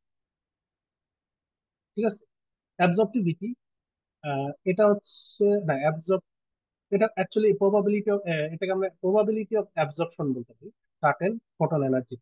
ঠিক আছে, আর এটা হচ্ছে প্রবাবিলিটি অফ ফোটন রিজেকশন বা রিফ্লেকশন যেটা আমি। আচ্ছা, তাহলে যেটা হচ্ছে যে রিফ্লেক্টেড না হয়, যেটা অ্যাকচুয়ালি ঢুকবে তার ভিতরে, তার একটা ওই ফোটন গুলার একটা অ্যাবজর্পশন হওয়ার প্রবাবিলিটি থাকবে, এবং ওই করেসপন্ডিং এনার্জিতে অ্যাকচুয়ালি কতগুলো ফোটন আছে সেটা আমরা এখান থেকে জানি। তাহলে এটাকে যদি আমরা জানি, তাহলে এটা হচ্ছে আসলে টোটাল কতটুকু ফোটন ওই পার্টিকুলার এনার্জিতে সোলার সেলে অ্যাবজর্ব হচ্ছে সেটা। তাহলে এটার সাথে যদি আমরা করেসপন্ডিং কিউ দিয়ে গুণ করি, এবং এটা কিন্তু আমরা ধরে নিচ্ছি কি যে এখানে কোনো রকম রিকম্বিনেশন নাই, এখানে হচ্ছে কি তাহলে আসলে যতগুলা এখান থেকে কি হচ্ছে অ্যাবজর্ব হচ্ছে ততগুলা ইলেকট্রন হোল পেয়ার জেনারেট হচ্ছে, এবং এগুলা কারেন্ট জেনারেট করতে পারে। ঠিক আছে, তো এখানে আমরা কিউ দিয়ে গুণ করলে এটা কারেন্টটা পাবো। ঠিক আছে, আচ্ছা তাহলে এটা হচ্ছে আমার এই যে ইয়ার জন্য, সেটা হচ্ছে অ্যাম্বিয়েন্ট থেকে যখন ডার্ক কন্ডিশনে, অ্যাম্বিয়েন্ট থেকে যখন আমার এই যে থার্মাল রেডিয়েশনটা আসছে নিয়ার ফার ইনফ্রারেড বা ইনফ্রারেড রেঞ্জে, সেটার কারণে এই যে সোলার সেলের ভিতরে যে কারেন্টটা জেনারেট হচ্ছে সেটা। ঠিক আছে, তাহলে এটাকে আমি কি করতে হবে, ইন্টিগ্রেশন করতে হবে। ঠিক আছে, ইন্টিগ্রেশনটা করতে হবে ওভার দ্য সারফেস করতে হবে। আচ্ছা, এখন এখানে যে কথাটা হচ্ছে যে এখন একটা সোলার সেল, আমরা যদি একটা সোলার সেলকে দেখি, সোলার সেলটাকে যদি আমরা দেখি,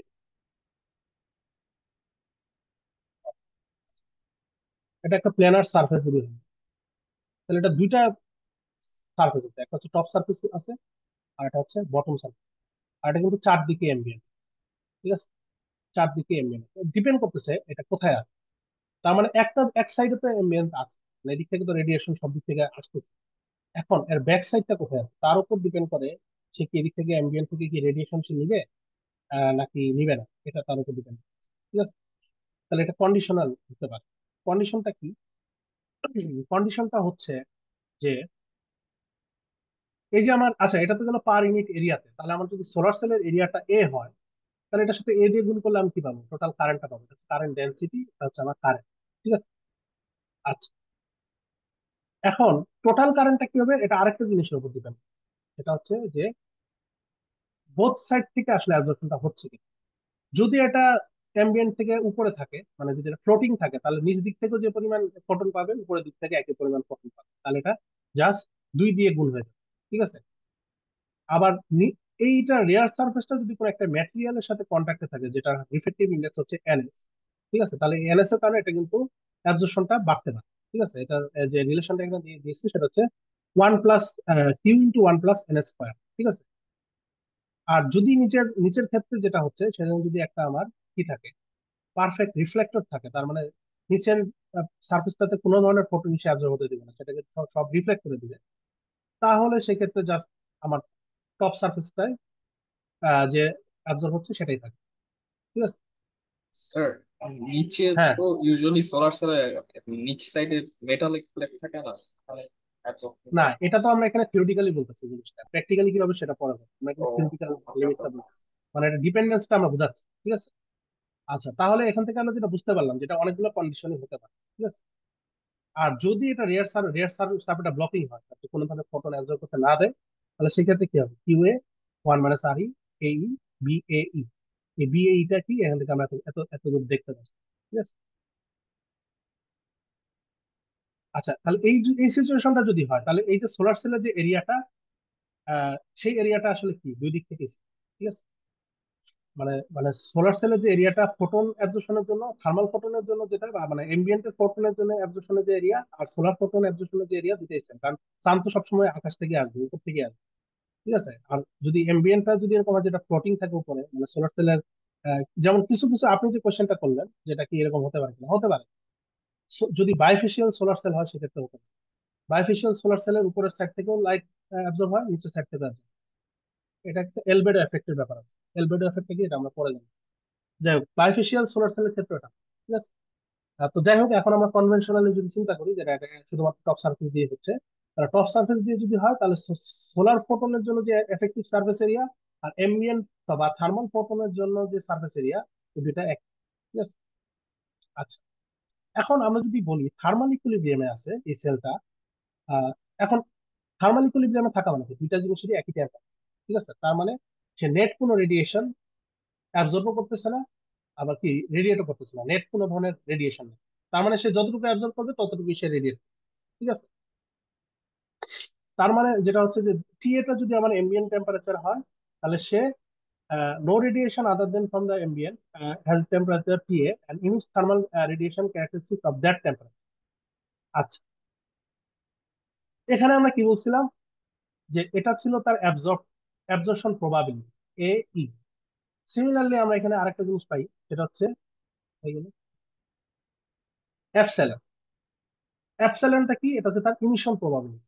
তার মানে একটা ফোটন যেরকম একটা ম্যাটেরিয়ালের ভিতরে ঢোকার জন্য যেরকম তার একটা অ্যাবিলিটির ব্যাপার আছে, সরি, মানে অ্যাবজর্ব হওয়ার জন্য যেমন তার একটা প্রবাবিলিটি আছে, আবার ওই ফোটনটা ওই ম্যাটেরিয়াল থেকে বের হয়ে যাওয়ার একটা probability.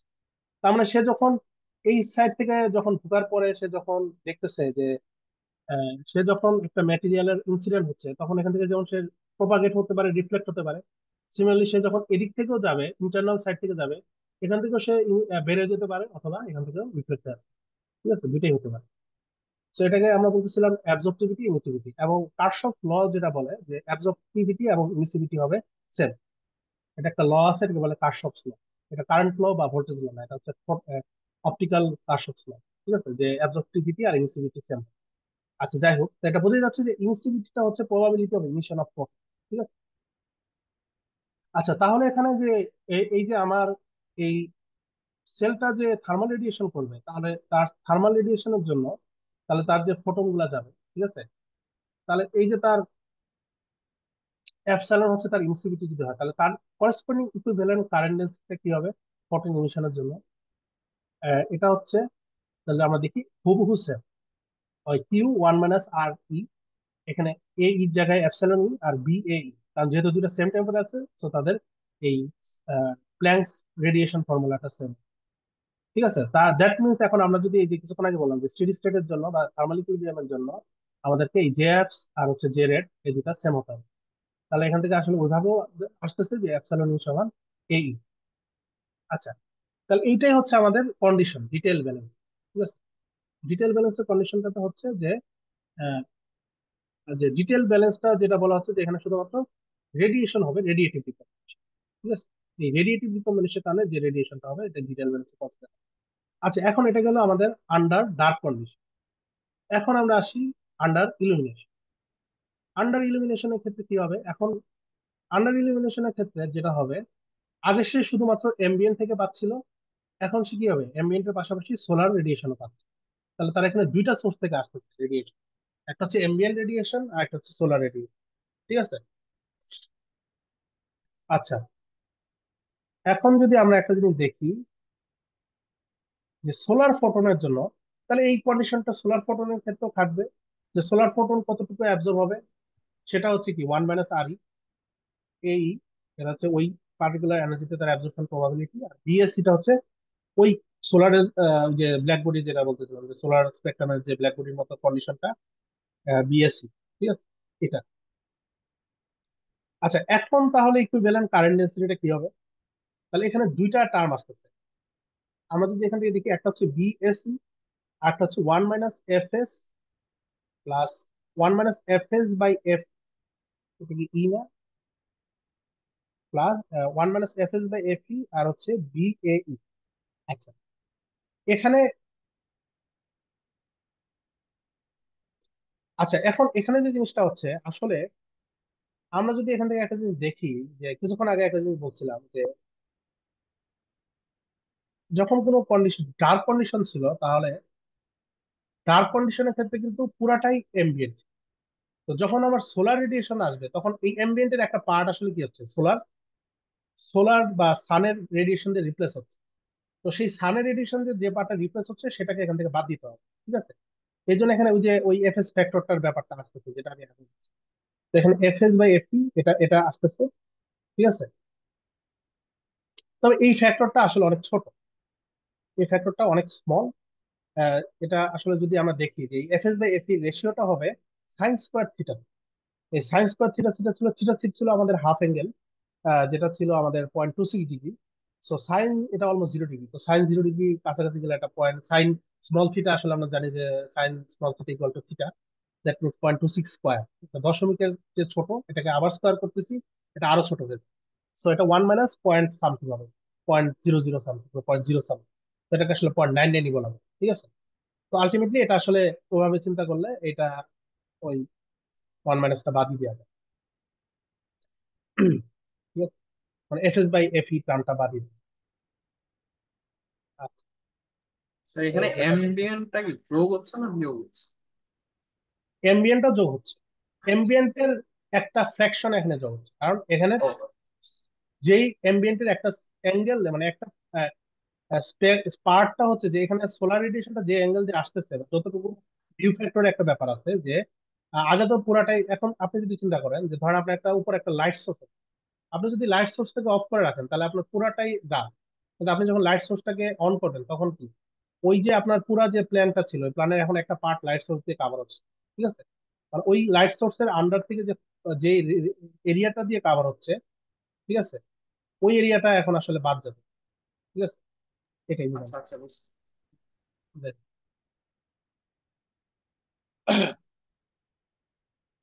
Age a result of elimination. আচ্ছা, তাহলে এখন যেটা হচ্ছে যে এই যে এই টোটাল, এটা হচ্ছে তাহলে টোটাল আমার অ্যাবজর্ব ফোটন ফ্লাক্স, এবং এটার কারণে টোটাল কারেন্ট।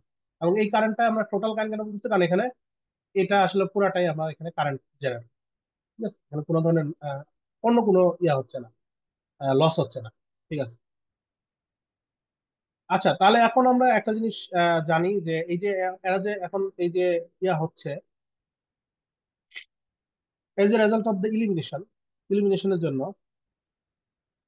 এই যে part of the electron population has raise electrochemical potential energy, তাহলে এই যে তাদের মধ্যে একটা পটেনশিয়াল এনার্জি ডিফারেন্স হয়ে গেছে, delta mu greater to zero, ঠিক আছে। এখন একটা জিনিস চিন্তা করেন, যে এই যে যখন এটা বেড়ে গেল, এই যে যখন এই যে ইলেকট্রন গুলো অ্যাবজর্ব হচ্ছে, সরি, এই ফটোন গুলো অ্যাবজর্ব হচ্ছে, তখন তার কি হচ্ছে, ইলেকট্রন হোল পেয়ার জেনারেট হচ্ছে। দ্যাট মিনস এখানে একটা পটেনশিয়াল ডিফারেন্স ক্রিয়েট হচ্ছে ম্যাটেরিয়ালের ভিতরে। তো আমরা এখানে একটা ফার্মি লেভেলের স্পিড হচ্ছে। এই ফার্মি লেভেলের স্পিড হলে যেটা হয়, যে প্ল্যাঙ্কস ফর্মুলা যেটা বলে, যে যত আমার এই স্পিডটা বাড়বে, আমার থার্মাল রেডিয়েশনের টেন্ডেন্সি তত বাড়বে, ঠিক আছে।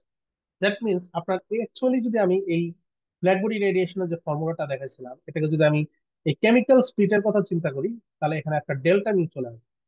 ডেল্টা মিউটার ফিজিক্যাল ইনটিউশনটা এরকম হচ্ছে, যে দেখেন, আপনার যত বেশি অ্যামাউন্ট অফ এক্সাইটেশন হবে ইলেকট্রন, যত বেশি কেরিয়ার সেপারেশন হবে, ওটা রিল্যাক্স হওয়ার টেন্ডেন্সিটা তত বাড়বে, প্রবাবিলিটিটা তত বাড়বে, ঠিক আছে।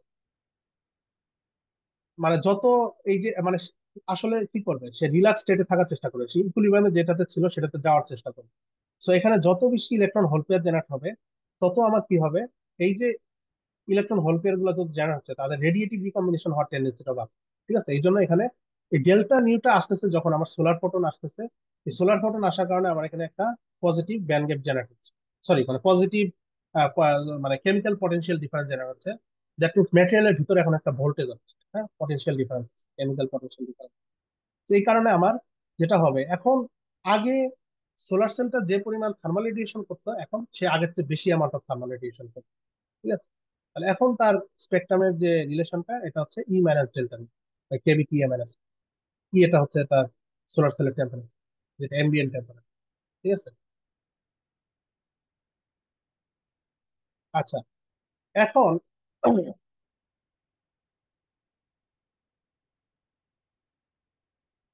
এখন যদি আমরা এটাকে ইন্টিগ্রেশন করি, আচ্ছা এখানে ইন্টিগ্রেশনটা করতে হবে কি, কোন রেঞ্জের ভিতরে করতে হবে, এটা হচ্ছে ক্রিটিক্যাল, এই থিটার রেঞ্জটা হচ্ছে ক্রিটিক্যাল অ্যাঙ্গেল। কারণ আমরা জানি যে একটা ম্যাটেরিয়াল থেকে যখন সোলার বা একটা ম্যাটেরিয়াল, আমরা যে দুইটা ইন্টারফেসে থাকে, দুইটা ম্যাটেরিয়াল ইন্টারফেসে যদি দেখি, আমরা একটা ক্রিটিক্যাল অ্যাঙ্গেলের একটা ব্যাপার জানি, সেটা হচ্ছে টোটাল ইন্টারনাল রিফ্লেকশন বা টিআইআর, এটাকে বলে টোটাল ইন্টারনাল রিফ্লেকশন।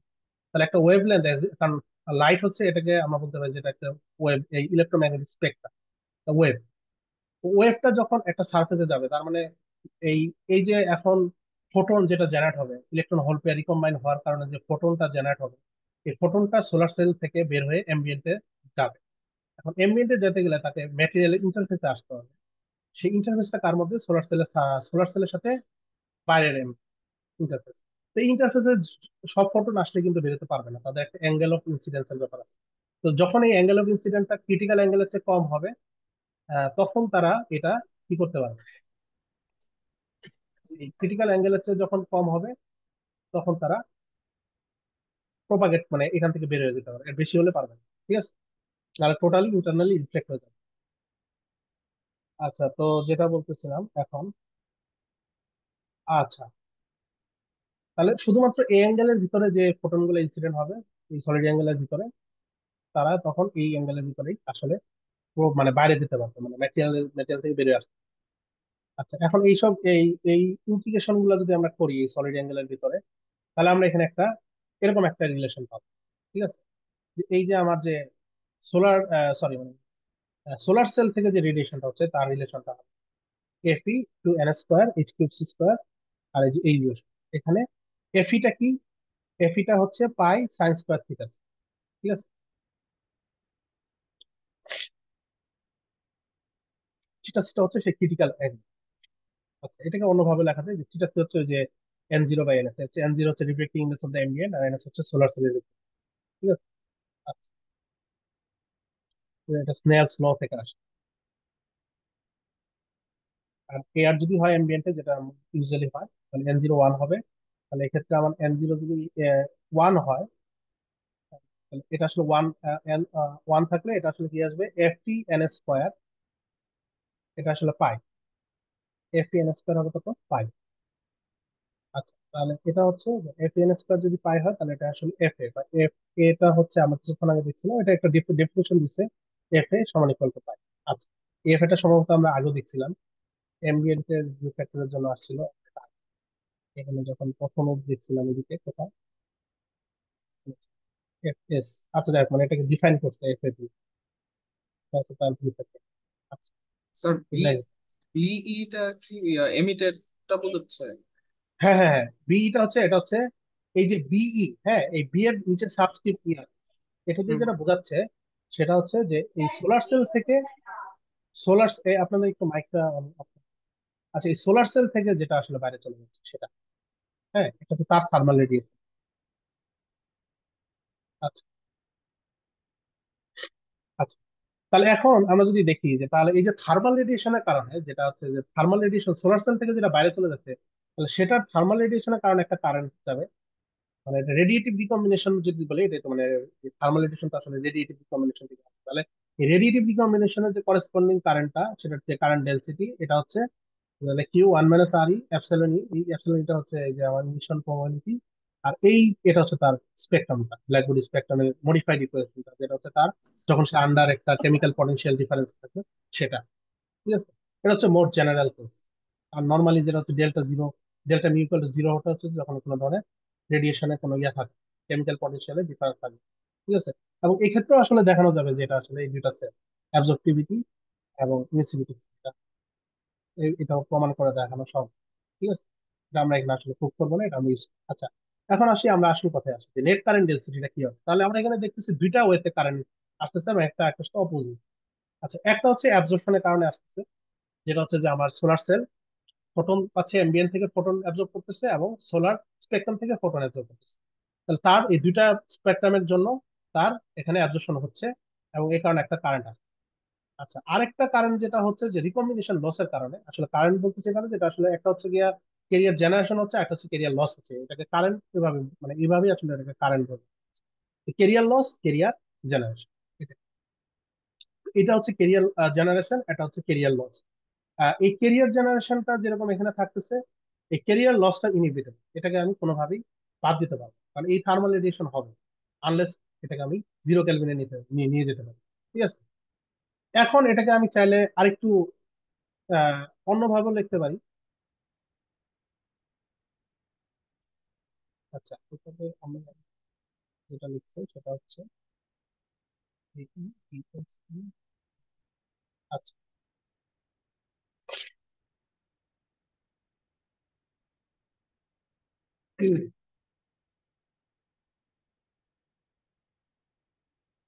আচ্ছা, এটাকে তারা এখানে যেটা বলতেছে, এটাকে নেট অ্যাবজর্পশন আর নেট ইমিশন, এই দুইভাবে লেখা হচ্ছে। যেভাবে লেখেন আপনি এটাকে দুইভাবে লিখতে পারেন। লেখা যায় নেট অ্যাবজর্পশনটা কি, আসলে এই দুইটার কারণে হচ্ছে আসলে কি অ্যাবজর্পশন হচ্ছে, আর ইমিশনটা কি, এই দুইটার কারণে আসলে ইমিশন হচ্ছে।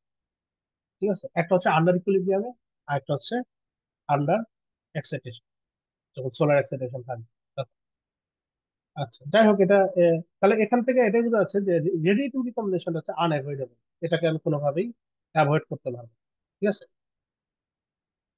তার মানে যেটা আরেকটা জিনিস বোঝা যাচ্ছে যে কখনোই আমি অ্যাবজর্ব সোলার রেডিয়েন্ট এনার্জিটাকে আমরা কখনোই ফুলি ইউটিলাইজ করতে পারবো না।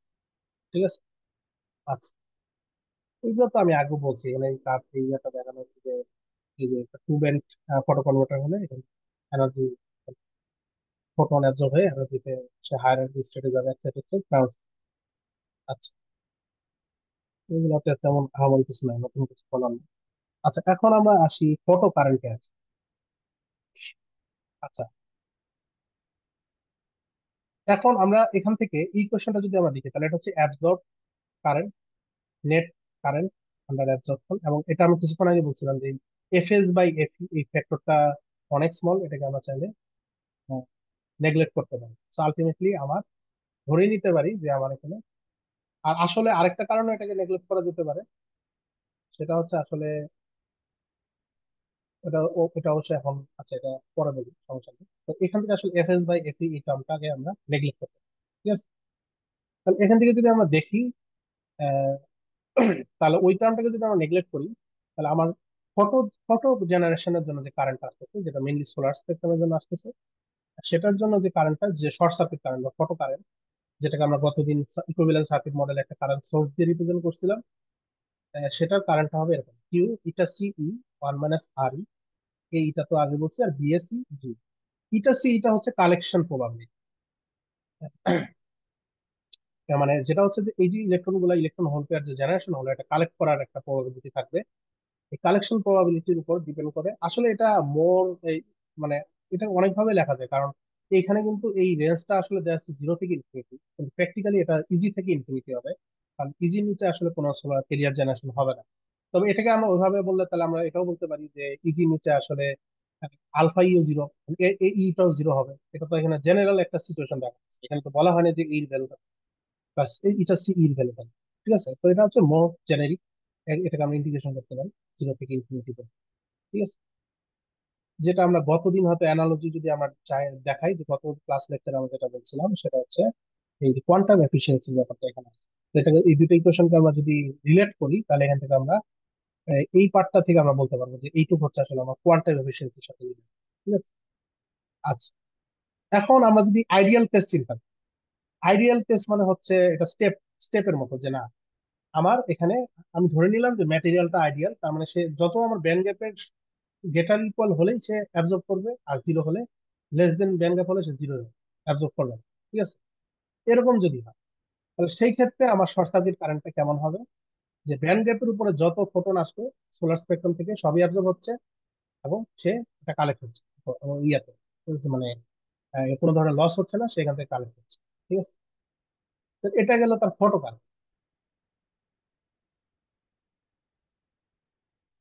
তাহলে এখান থেকে বোঝা যাচ্ছে যে যত আমার ব্যান্ড গ্যাপ ছোট হবে তত আমার ফটো কারেন্টটা বাড়বে। ঠিক আছে, এটা বোঝা যাচ্ছে। আচ্ছা, আরেকটা, তাহলে এই যে আমার এখানে আরেকটা টার্ম থাকলো, যেটা হচ্ছে আমার ডার্ক কারেন্ট। ঠিক আছে। আচ্ছা, ডার্ক কারেন্টটা তাহলে কোথা থেকে আসতো? ওই যে আমরা যদি দেখি যে আমাদের ইকুয়েশনটা এখান থেকে যেটা আসতেছিল, যে ডার্ক কারেন্টের জন্য আমরা বলছিলাম যেটা আসলে নেট রেডিয়েশনের কারণে যেটা ছিল, ওটাকে আমরা একটা, কারণ এটার সাথে আসলে ওই এটা আসলে কার জন্য আসতেছে, এটা আসতেছে আমার এই সোলার সেলের থার্মাল রেডিয়েশন। ঠিক আছে, সোলার সেলের নিজের থার্মাল রেডিয়েশনের জন্য আসতেছে। তাহলে এখানে যদি আমরা দেখি ডার্ক কারেন্টটা, তাহলে ডার্ক কারেন্টটাকে আমরা এভাবে দিতে পারি। ঠিক আছে, আমরা স্যার, এখানে যেহেতু আইডিয়াল, হ্যাঁ বলেন। একটা কনফিউশন হচ্ছে যে ফার্স্টে যখন ইকুইলিব্রিয়ামটা দেখাইলেন ওখানে তো দেখাইলেন যে অ্যাবসর্পশন আর এমিশনটা হচ্ছে সেম, রাইট? ইকুয়াল ছিল ইকুয়েশনে। তো হ্যাঁ, ওখান থেকে তো আমি বুঝতে পারতেছি যে আমার ইএইচপি রিকম্বিনেশন আর জেনারেশনটা সেম হচ্ছে। সো এখানে তাহলে ডার্ক কারেন্টটা কিভাবে জেনারেট হতো? আহ, না এখানে তো এটা তো আন্ডার ইকুইলিব্রিয়াম, এটা হচ্ছে আন্ডার এক্সাইটেশন। এই জন্য তো ডার্ক কারেন্টের দুইটা পার্ট চলে আসছে, একটা হচ্ছে ডেল্টা মিউ, এই যে ডেল্টা মিউ আসছে না এখানে একটা এক্সট্রা, কোথায় গেল, এই যে ডেল্টা মিউটা আসছে। ও ও, আচ্ছা আচ্ছা আচ্ছা। ঠিক আছে। এগুলো আসলে ইকুয়েশন হেভি, তো এটা আপনাকে আবার একটু ইকুয়েশনটা দেখতে হবে, কারণ এটা হয়তো আপনি এখন মেমোরাইজ করে তো রাখা পসিবল না ইকুয়েশন গুলা। কিন্তু এটা তো ঠিক যে এখানে আসলে একটা হচ্ছে অ্যাবজর্পশনের কারণে, একটা হচ্ছে রেডিয়েশনের কারণে ক্যারিয়ার লস, ক্যারিয়ার জেনারেশন হচ্ছে। ঠিক আছে। আচ্ছা, যাই হোক, তাহলে আমরা এখান থেকে যদি দেখি যে ডার্ক কারেন্ট যেটা আমরা বলছিলাম যে যেটা হচ্ছে সোলার সেলের নিজের রেডিয়েশনের জন্য হচ্ছে। ঠিক আছে, এটাকে আমরা ডার্ক কারেন্ট বলবো। আহ, তাহলে এবং এই আইডিয়াল সোলার সেল যেটা আমরা বলতেছিলাম যে আমাদের এখানে আইডিয়াল সেল ম্যাটেরিয়াল, তো এখানে কোনো ধরনের নন রেডিয়েটিভ রিকম্বিনেশন হচ্ছে না, তার মানে এই মেটেরিয়ালে কোনো ডিফেক্ট নাই। তাহলে অনলি লস যেটা আমরা আনএভয়েডেবল, সেটা হচ্ছে আমার অ্যাভয়েড করাই যাবে না, সেটা হচ্ছে আমার রিল্যাক্সেশন, রেডিয়েটিভ রিল্যাক্সেশন। আচ্ছা, তাহলে ডার্ক কারেন্ট, তাহলে এখান থেকে যেটা আসবে, তাহলে সেটা আমরা যদি দেখি যে রেডিয়েটিভ রিকম্বিনেশনের কারণে যে ফটন লস গুলা হচ্ছিল, সেটা আমরা কিছুক্ষণ আগে দেখছিলাম। তাহলে এটার সাথে আমি কিউ দিয়ে যদি গুণ করে ইন্টিগ্রেট করি, তাহলে আমার এখান থেকে ডার্ক কারেন্ট চলে আসবে। ঠিক আছে। আচ্ছা, তাহলে এখন আমি যদি এই দুইটা কারেন্টকে একসাথে লিখি, অ্যানালজি, এখান থেকে যদি মানে এই জিনিসটাকে আসলে আমরা এই জিনিসটা, এটা তো একটা সিঙ্গেল এনার্জিতে ছিল, এই জিনিসটা এটাকে আমরা টোটাল এনার্জি রেঞ্জে এখন ইন্টিগ্রেট করছি। ঠিক আছে, তাহলে এটাকে আমরা যদি টোটাল এনার্জি রেঞ্জে ইন্টিগ্রেট করি, তাহলে আমার এখানে এটাকে এইভাবে লাগে, জেডি সমান জেএসসি মানে যেটা। ঠিক আছে, এখন নেট সেলের কারেন্ট ডেন্সিটি যেটা হবে, সেটা হচ্ছে আহ, আচ্ছা, এটা হচ্ছে নেট সেলের কারেন্ট ডেন্সিটির ক্ষেত্রে এই জিনিসটাকে আবার তারা ওই, ও আচ্ছা, এটাকে তারা আবার হচ্ছে ওই এভাবে আবার একটু লিখছে, যেটা আমরা আগে এখানে আলাদা আলাদা ভাবে করছিলাম। এই যে রেডিয়েশনের জন্য দেখাছিলাম, এটাকে আবার তারা আবার টোটালটাকে আবার ইন জেনারেল একটা ইকুয়েশনের ভিতরে চাইছে। ঠিক আছে, এই যে 1 - RE আলফা ই, আলফা ইটা কেন লিখছে, কারণ হচ্ছে আসলে ইমিসিভিটি আর অ্যাবজর্পটিভিটি সেম।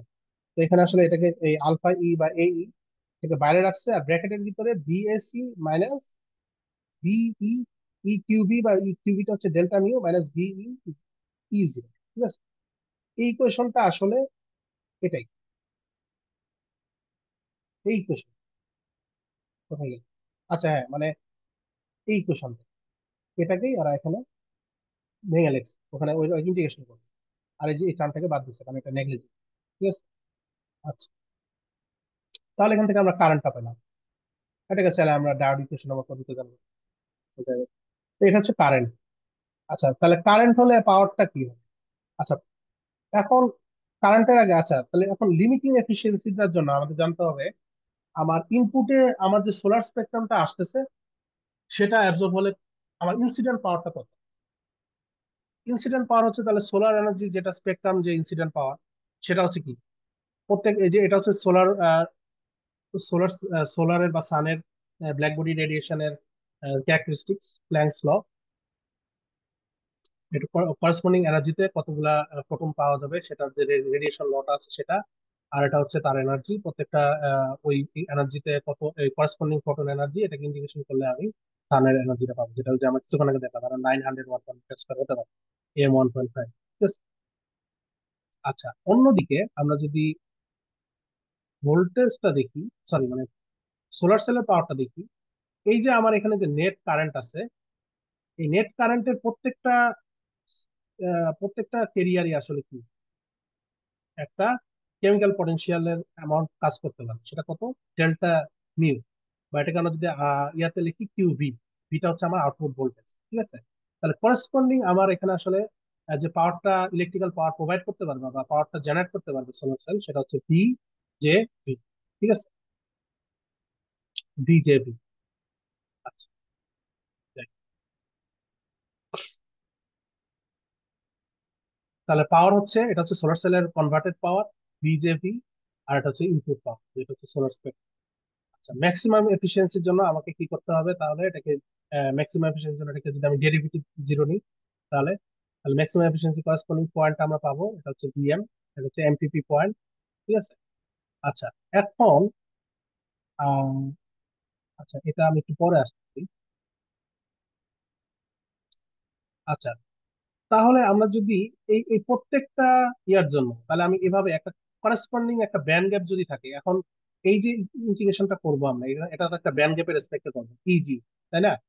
তাহলে এই ইজিটা যদি আমি চেঞ্জ করি, তাহলে আমার এই জে এর ভ্যালুটাও চেঞ্জ হবে। একটা সার্টেন ভোল্টেজে যদি আমি দেখি, তাহলে এই জে এর ভ্যালুটা চেঞ্জ হবে, ইজি যত কমাবো জে বাড়বে। কিন্তু এখানে একটা ট্রেড অফ আছে, আমি যদি ব্যান্ড গ্যাপ কমাই তাহলে কি হবে? ব্যান্ড গ্যাপ কমালে আমার কারেন্ট বাড়বে, শর্ট সার্কিট কারেন্ট বাড়বে, কারণ আমার অল্প এনার্জি ফোটন গুলো এখন ইলেকট্রন হোল পেয়ে যাবে। কিন্তু আরেকটা সমস্যা যেটা হবে, সেটা হচ্ছে এটার ওপেন সার্কিট ভোল্টেজটাও কমে যাবে। মানে ব্যান্ড গ্যাপ কমালে কি হবে যে যতটুকু, কারণ এখানে যে ফান্ডামেন্টাল লিমিটেশনটা সোলার সেলের, সেটা হচ্ছে যে সে শুধুমাত্র ব্যান্ড গ্যাপ পোর্শনের এনার্জিটাই ইউজ করতে পারে, এর চেয়ে বেশি না। তাহলে আমার যত হাই এনার্জি ফোটনই আসুক না কেন, সে যখনই এটাকে উপরে নিয়ে যাবে, সে আলটিমেটলি কিছুক্ষণ পর থার্মালি রিল্যাক্স হয়ে আবার সে ব্যান্ড গ্যাপের এজে চলে আসবে। দ্যাট মিনস আপনার এখান থেকে যেমন নাম্বার অফ ফোটনস বাড়তেছে, কিন্তু প্রত্যেকটা ফোটনস এর এনার্জি আবার কমে যাচ্ছে। তার মানে এই দুটা ট্রেড অফ আছে। ঠিক আছে। তো যাই হোক, তাহলে আমরা যদি এই জিনিসটা করি, ব্যান্ড গ্যাপের রেসপেক্টে করি, তাহলে যেটা আসবে, আচ্ছা এই এটাতে যেটা বোঝানো হয়েছে সেটা হচ্ছে এখানে ফোটন এনার্জি রেসপেক্টে দুটা জিনিস দেখা যাচ্ছে। একটা হচ্ছে absorb solar flux, emitted flux. আচ্ছা, একটা হচ্ছে absorb flux, emitted flux, net flux. ঠিক আছে। এখানে যদি একটা জিনিস দেখেন, যে ফোটন এনার্জি, আচ্ছা এটা হচ্ছে ফোটন এনার্জি, এবং এটা দেখানো হচ্ছে সম্ভবত একটা কন্ডিশন দেওয়া আছে এখানে, সেটা হচ্ছে 0.7 ভোল্ট হচ্ছে, বা ইলেকট্রন ভোল্ট হচ্ছে তার ব্যান্ড গ্যাপ এনার্জি, যেটা হচ্ছে সোলার সেলটা 300 কেলভিনে আছে, এবং সান, ব্ল্যাক বডি যেটা সান চিন্তা করা হচ্ছে সেটা হচ্ছে 5760 কেলভিনে আছে। আচ্ছা, এখন আমরা যদি এখান থেকে দেখি যে এখানে এই যে এই কার্ভটা, যেটা এটা হচ্ছে অ্যাবজর্ব ফ্লাক্স, এটা হচ্ছে এই অ্যাবজর্ব ফ্লাক্স, আর এটা হচ্ছে ইমিটেড, এটা হচ্ছে ইমিটেড ফ্লাক্স।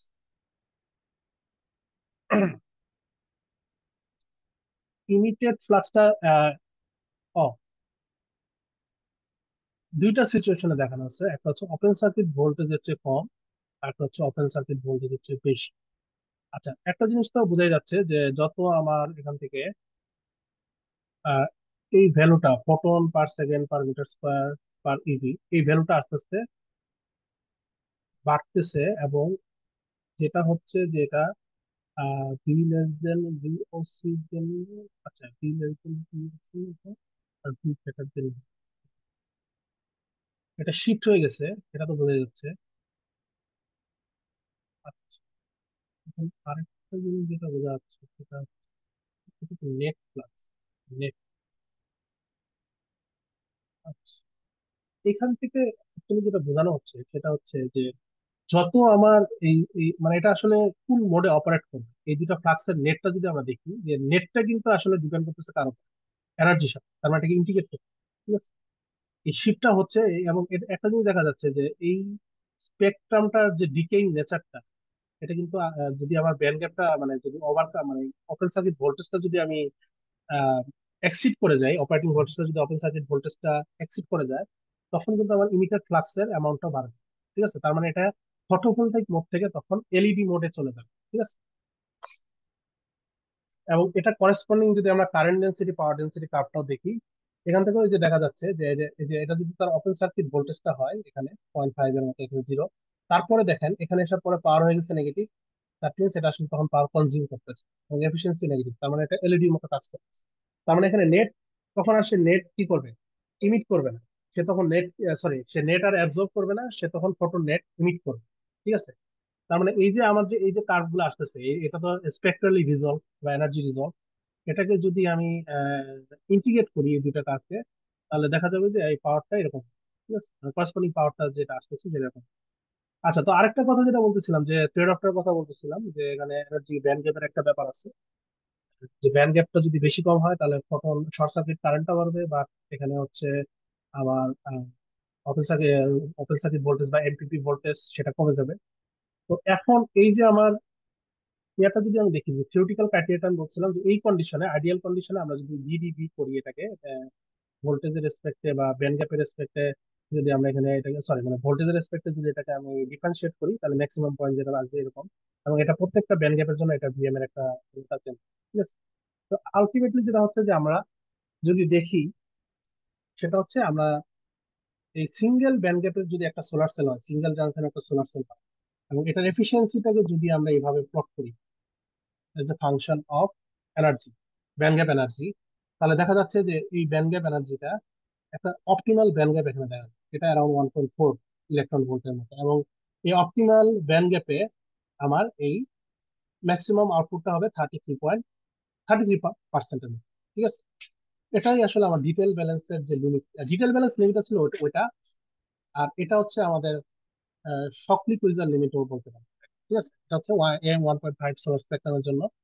তার মানে এটা হচ্ছে আমাদের 33%-এর বেশি আসলে আমরা চাইলেও করতে পারবো।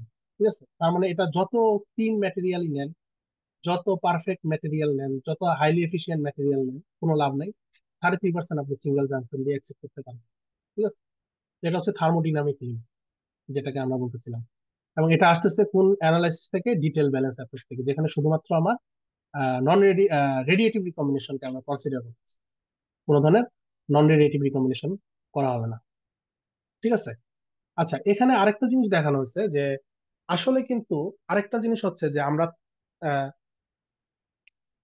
প্র্যাকটিক্যাল কেসে যদি চিন্তা করি, যে ওপেন সার্কিট কন্ডিশনে তো আসলে ডিভাইস অপারেট করবে না, সে একটা এমপিপি পয়েন্টে বা যে কোনো একটা সার্টেন ভোল্টেজে যেটা তো কারেন্ট আছে, সেই কারেন্টের পয়েন্টটাতে সে অপারেট করবে। তো এখানে এটা হচ্ছে তার ইউজেবল ইরেডিয়েন্স, এটা হচ্ছে ইরেডিয়েন্স, এটা হচ্ছে, এটা ধরে নিচ্ছে একটা ব্ল্যাক বডির মতো, এটা ব্ল্যাক বডিটা হচ্ছে ইনসিডেন্ট স্পেক্ট্রাম। আর এইটুক এনার্জি, মানে এটার আন্ডারে যে এনার্জিটা আছে ইরেডিয়েন্সের, এই পার্টটা হচ্ছে ইউজেবল, এটা হচ্ছে ইউজেবল। এবং এটা কিভাবে আসতেছে, এটা আসতেছে আসলে আপনি প্রথমত আসতেছে যে আপনি একটা কাট অফ ফ্রিকোয়েন্সি থাকবে, যেটা হচ্ছে আমার ব্যান্ড গ্যাপ ফ্রিকোয়েন্সি, এই ফ্রিকোয়েন্সির নিচে আমি কোনো ফটো নিয়ে করতে পারবো, এটা হচ্ছে একটা কন্ডিশন। আর সেকেন্ড কন্ডিশন, তাহলে তো আপনি বলতেই পারেন যে তাহলে তো আমি, আমার যদি এই ইয়াটা এরকম হয়, যেটা আমি বলছিলাম, আমার যদি এই কার্ভটা এরকম হয়, তাহলে আমি এখান থেকে কাট অফ আসলো, তাহলে আমি পুরাটা ইউজ করতে পারি। আসলে সেটাও আপনি পারবেন, আপনি এটার একটা ফ্র্যাকশন আপনি use করবেন। এবং এটা কেন এই ফ্র্যাকশনটা ইউজ করতে পারবেন, এটার রিলেশনটা আসতেছে হচ্ছে এই, এটার রিলেশনটা আসতেছে কোথা থেকে, এখান থেকে। যেটা আসতেছে যে ওই যে আপনার, যেহেতু আপনি একটা সার্টেন পটেনশিয়াল, এই যে ডেল্টা মিউ, হ্যাঁ, photons of E greater than easy, তার মানে ফোটন যেগুলোর এনার্জি ব্যান্ডউইথ হচ্ছে বেশি, তারা শুধুমাত্র এই ডেল্টা এই মিউ, এই ডেল্টা মিউটা কি, এটা হচ্ছে আমার অপারেটিং ভোল্টেজ। ঠিক আছে, মানে কোন ভোল্টেজ আমি এটাকে অপারেট করতেছি, ওইটুকু এনার্জি সে প্রোভাইড করতে পারবে। মানে ওই আউটপুট ভোল্টেজে, মানে আউটপুট ভোল্টেজের বেশি এনার্জি সে দিতে পারবে। ঠিক আছে, এইটুকু এনার্জি সে আউটপুটে লোডে দিতে পারে। ঠিক আছে, so only delta mu by E, এই পোর্শন অফ ইয়াটাই কিন্তু আসলে সে এখান থেকে কি করতে পারে, সে এখান থেকে অ্যাভেলেবল, তার সে দিতে পারছে। ঠিক আছে, এবং এই ফ্র্যাকশনটা কিন্তু আসলে এখানে ফ্র্যাকশনটা দেখানো হচ্ছে যে এটা আসলে এই যে কার্ভটা, এই কার্ভটা সম্ভবত এখানে একটা ইয়া থাকা উচিত, ভুল করছে, এদিকে একটা ইউনিট, এটা সম্ভবত 1 থেকে 0 এই রেঞ্জে থাকা উচিত। ঠিক আছে, এটা এটা এই ইয়াটা কিন্তু আসলে এটার সাথে রিলেটেড। এই নিচের কার্ভটা যেটা ব্ল্যাক ব্ল্যাক কার্ভটা দেখতেছি, রিলেটিভলি ডার্কার কার্ভ, এটার রেঞ্জটা 0 থেকে 1 হবে। কারণ এই রেঞ্জের আসলে যে ফোটন এনার্জিটা সেটা কত পার্সেন্ট আমি ইউজ করতে পারি। তো সেটা আসলে যেটা বললাম আমি, যে এটা ডেল্টা মিউ বাই ই, যেটা যে আমার অপারেটিং ভোল্টেজের চেয়ে বেশি আমি পারবো না। তো এই যত হাই এনার্জি ফোটন হবে তত আমার কি হবে, তাহলে এই লসটা বাড়বে, বা আসলে আমি ওই ফ্র্যাকশনটা কমতে থাকি। ঠিক আছে। এই জন্য আরেকটা আরেক ধরনের সোলার সেল আছে, যেটা এই টেন্ডেন্সিটাকে কিছুটা কমানোর চেষ্টা করে, এটাকে বলে হট ক্যারিয়ার সোলার। ঠিক আছে। মানে ফটোভোল্টাইকের ভিতরে এটা হচ্ছে হট ক্যারিয়ার। যদি আমাদের সময় থাকে আমরা একটু হট ক্যারিয়ার দেখি, মানে লাস্টের দিকে যদি টাইম থাকে, হট ক্যারিয়ার সোলার সেলে এই পোর্শনটাকে বাড়ানোর চেষ্টা করে। ঠিক আছে। আচ্ছা। আর এইটা, এই যে আমরা যে লিমিটটা দেখলাম, এই যে 33%, এটা কিন্তু একটা সার্টেন কন্ডিশনে আসছে। এটা কোন কন্ডিশনে আসছে? AM 1.5, standard AM 1.5 solar spectrum, এবং সেই ক্ষেত্রে এটা আছে এখন। এবং AM 1.5 বলতে যেটা আসলে ওই যে ওই ব্ল্যাক বডির যে ইয়াটা আছে, যে টেম্পারেচারটা আছে, সেটাও কিন্তু ডিপেন্ড করে। এবং তার মানে আপনার এই যে এই ফ্যাক্টরটা, এই ফ্যাক্টরটা কিন্তু আসলে চেঞ্জ হয়ে যাবে। এই যে ম্যাক্সিমাম যে লিমিটটা, এটা কিন্তু শিফট করবে এবং ভ্যালুটাও চেঞ্জ হবে যত আপনি এই সানের টেম্পারেচারটা বাড়াবেন। ঠিক আছে। তার মানে আমাদের সানটা যদি আরো হটার হতো, তাহলে আমাদের কি করতে পারতাম আমরা, এই একটা সিঙ্গেল জাংশন দিয়ে আমরা আরো হাইলি এফিশিয়েন্ট বানাইতে পারতাম। তাহলে এই যে এই ডিটেল ব্যালেন্স লিমিটটা বা ডিটেল ব্যালেন্স লিমিটটা, আমি আসলে ডিটেল ব্যালেন্স অ্যাপ্রোচ দিয়ে যে লিমিটটা আসে বা সক্লিকুইজার লিমিট যেটাই বলি, এই লিমিটটা আসলে ডিপেন্ড করবে দুটা জিনিসের উপর। একটা হচ্ছে আমার টেম্পারেচার উপর, যে সোলার স্পেকট্রামের যে টেম্পারেচারটা সানের টেম্পারেচারের উপরে, এটার উপর ডিপেন্ড। ঠিক আছে। এটার উপরে একটা জিনিসের উপরে চেঞ্জ হবে। আচ্ছা। আচ্ছা, তাহলে এখন আমরা যদি একটা আইডিয়াল ফটো কনভার্টার দেখি, আইডিয়াল ফটো কনভার্টারের ক্ষেত্রে কি কি কি থাকবে? তাহলে যেটা হচ্ছে যে এটা একটা ব্যান্ড গ্যাপ তো অবশ্যই থাকতে হবে, এটা তো মাস্ট, এটা ছাড়া তো হবেই না। এবং all the incident light absorb হতে হবে গ্রেটার দেন ইজি হলে, এবং প্রত্যেকটা অ্যাবজর্পশনের কারণে একটা ইলেকট্রন হোল পেয়ার জেনারেট হতে হবে, এবং তারা কোনোভাবে রিকম্বাইন হতে পারবে না অ্যাপার্ট ফ্রম রেডিয়েটিভ। এবং তারা এফিসিয়েন্টলি কি হবে, তারা হওয়ার সাথে সাথে, মানে জেনারেট হওয়ার সাথে সাথে তারা সেপারেট হতে হবে। এবং তারা কোনো ধরনের লস ছাড়া, লস মানে এই যে কোনো ধরনের রেজিস্টিভ ভোল্টেজ ড্রপ থাকা যাবে না, তারা স্মুথলি এই অ্যামাউন্ট অফ এনার্জিটা শুধু লোডেই প্রোভাইড করতে হবে। ঠিক আছে। আচ্ছা। তো আজকের ক্লাস লেকচার এখানেই শেষ। আপনাদের কোনো কোয়েশ্চেন থাকলে জিজ্ঞেস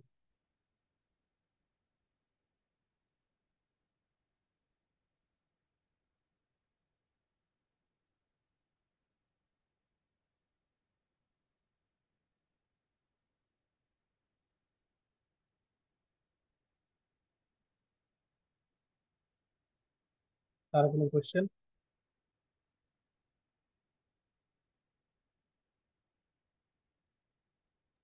স্যার, একটা কোশ্চেন যেটা মানে ইয়ে না, টপিক রিলেটেড না, নেক্সট 2 উইকস তো মনে হয় অফ থাকবে না ইউনিভার্সিটি? আমাদের পোস্ট গ্রাজুয়েটের যে ক্যালেন্ডার আছে না, একাডেমিক ক্যালেন্ডারটা, হুম। 10 থেকে 18 সম্ভবত, আমার এই মুহূর্তে খেয়াল নেই, এরকম কিছু একটা হবে পোস্ট গ্রাজুয়েট ক্যালেন্ডার।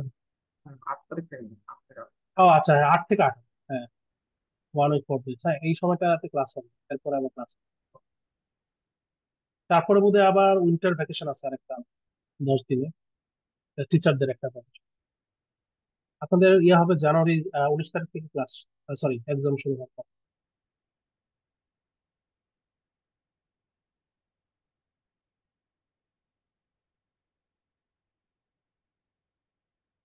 স্যার সামনের উইকে কি বন্ধ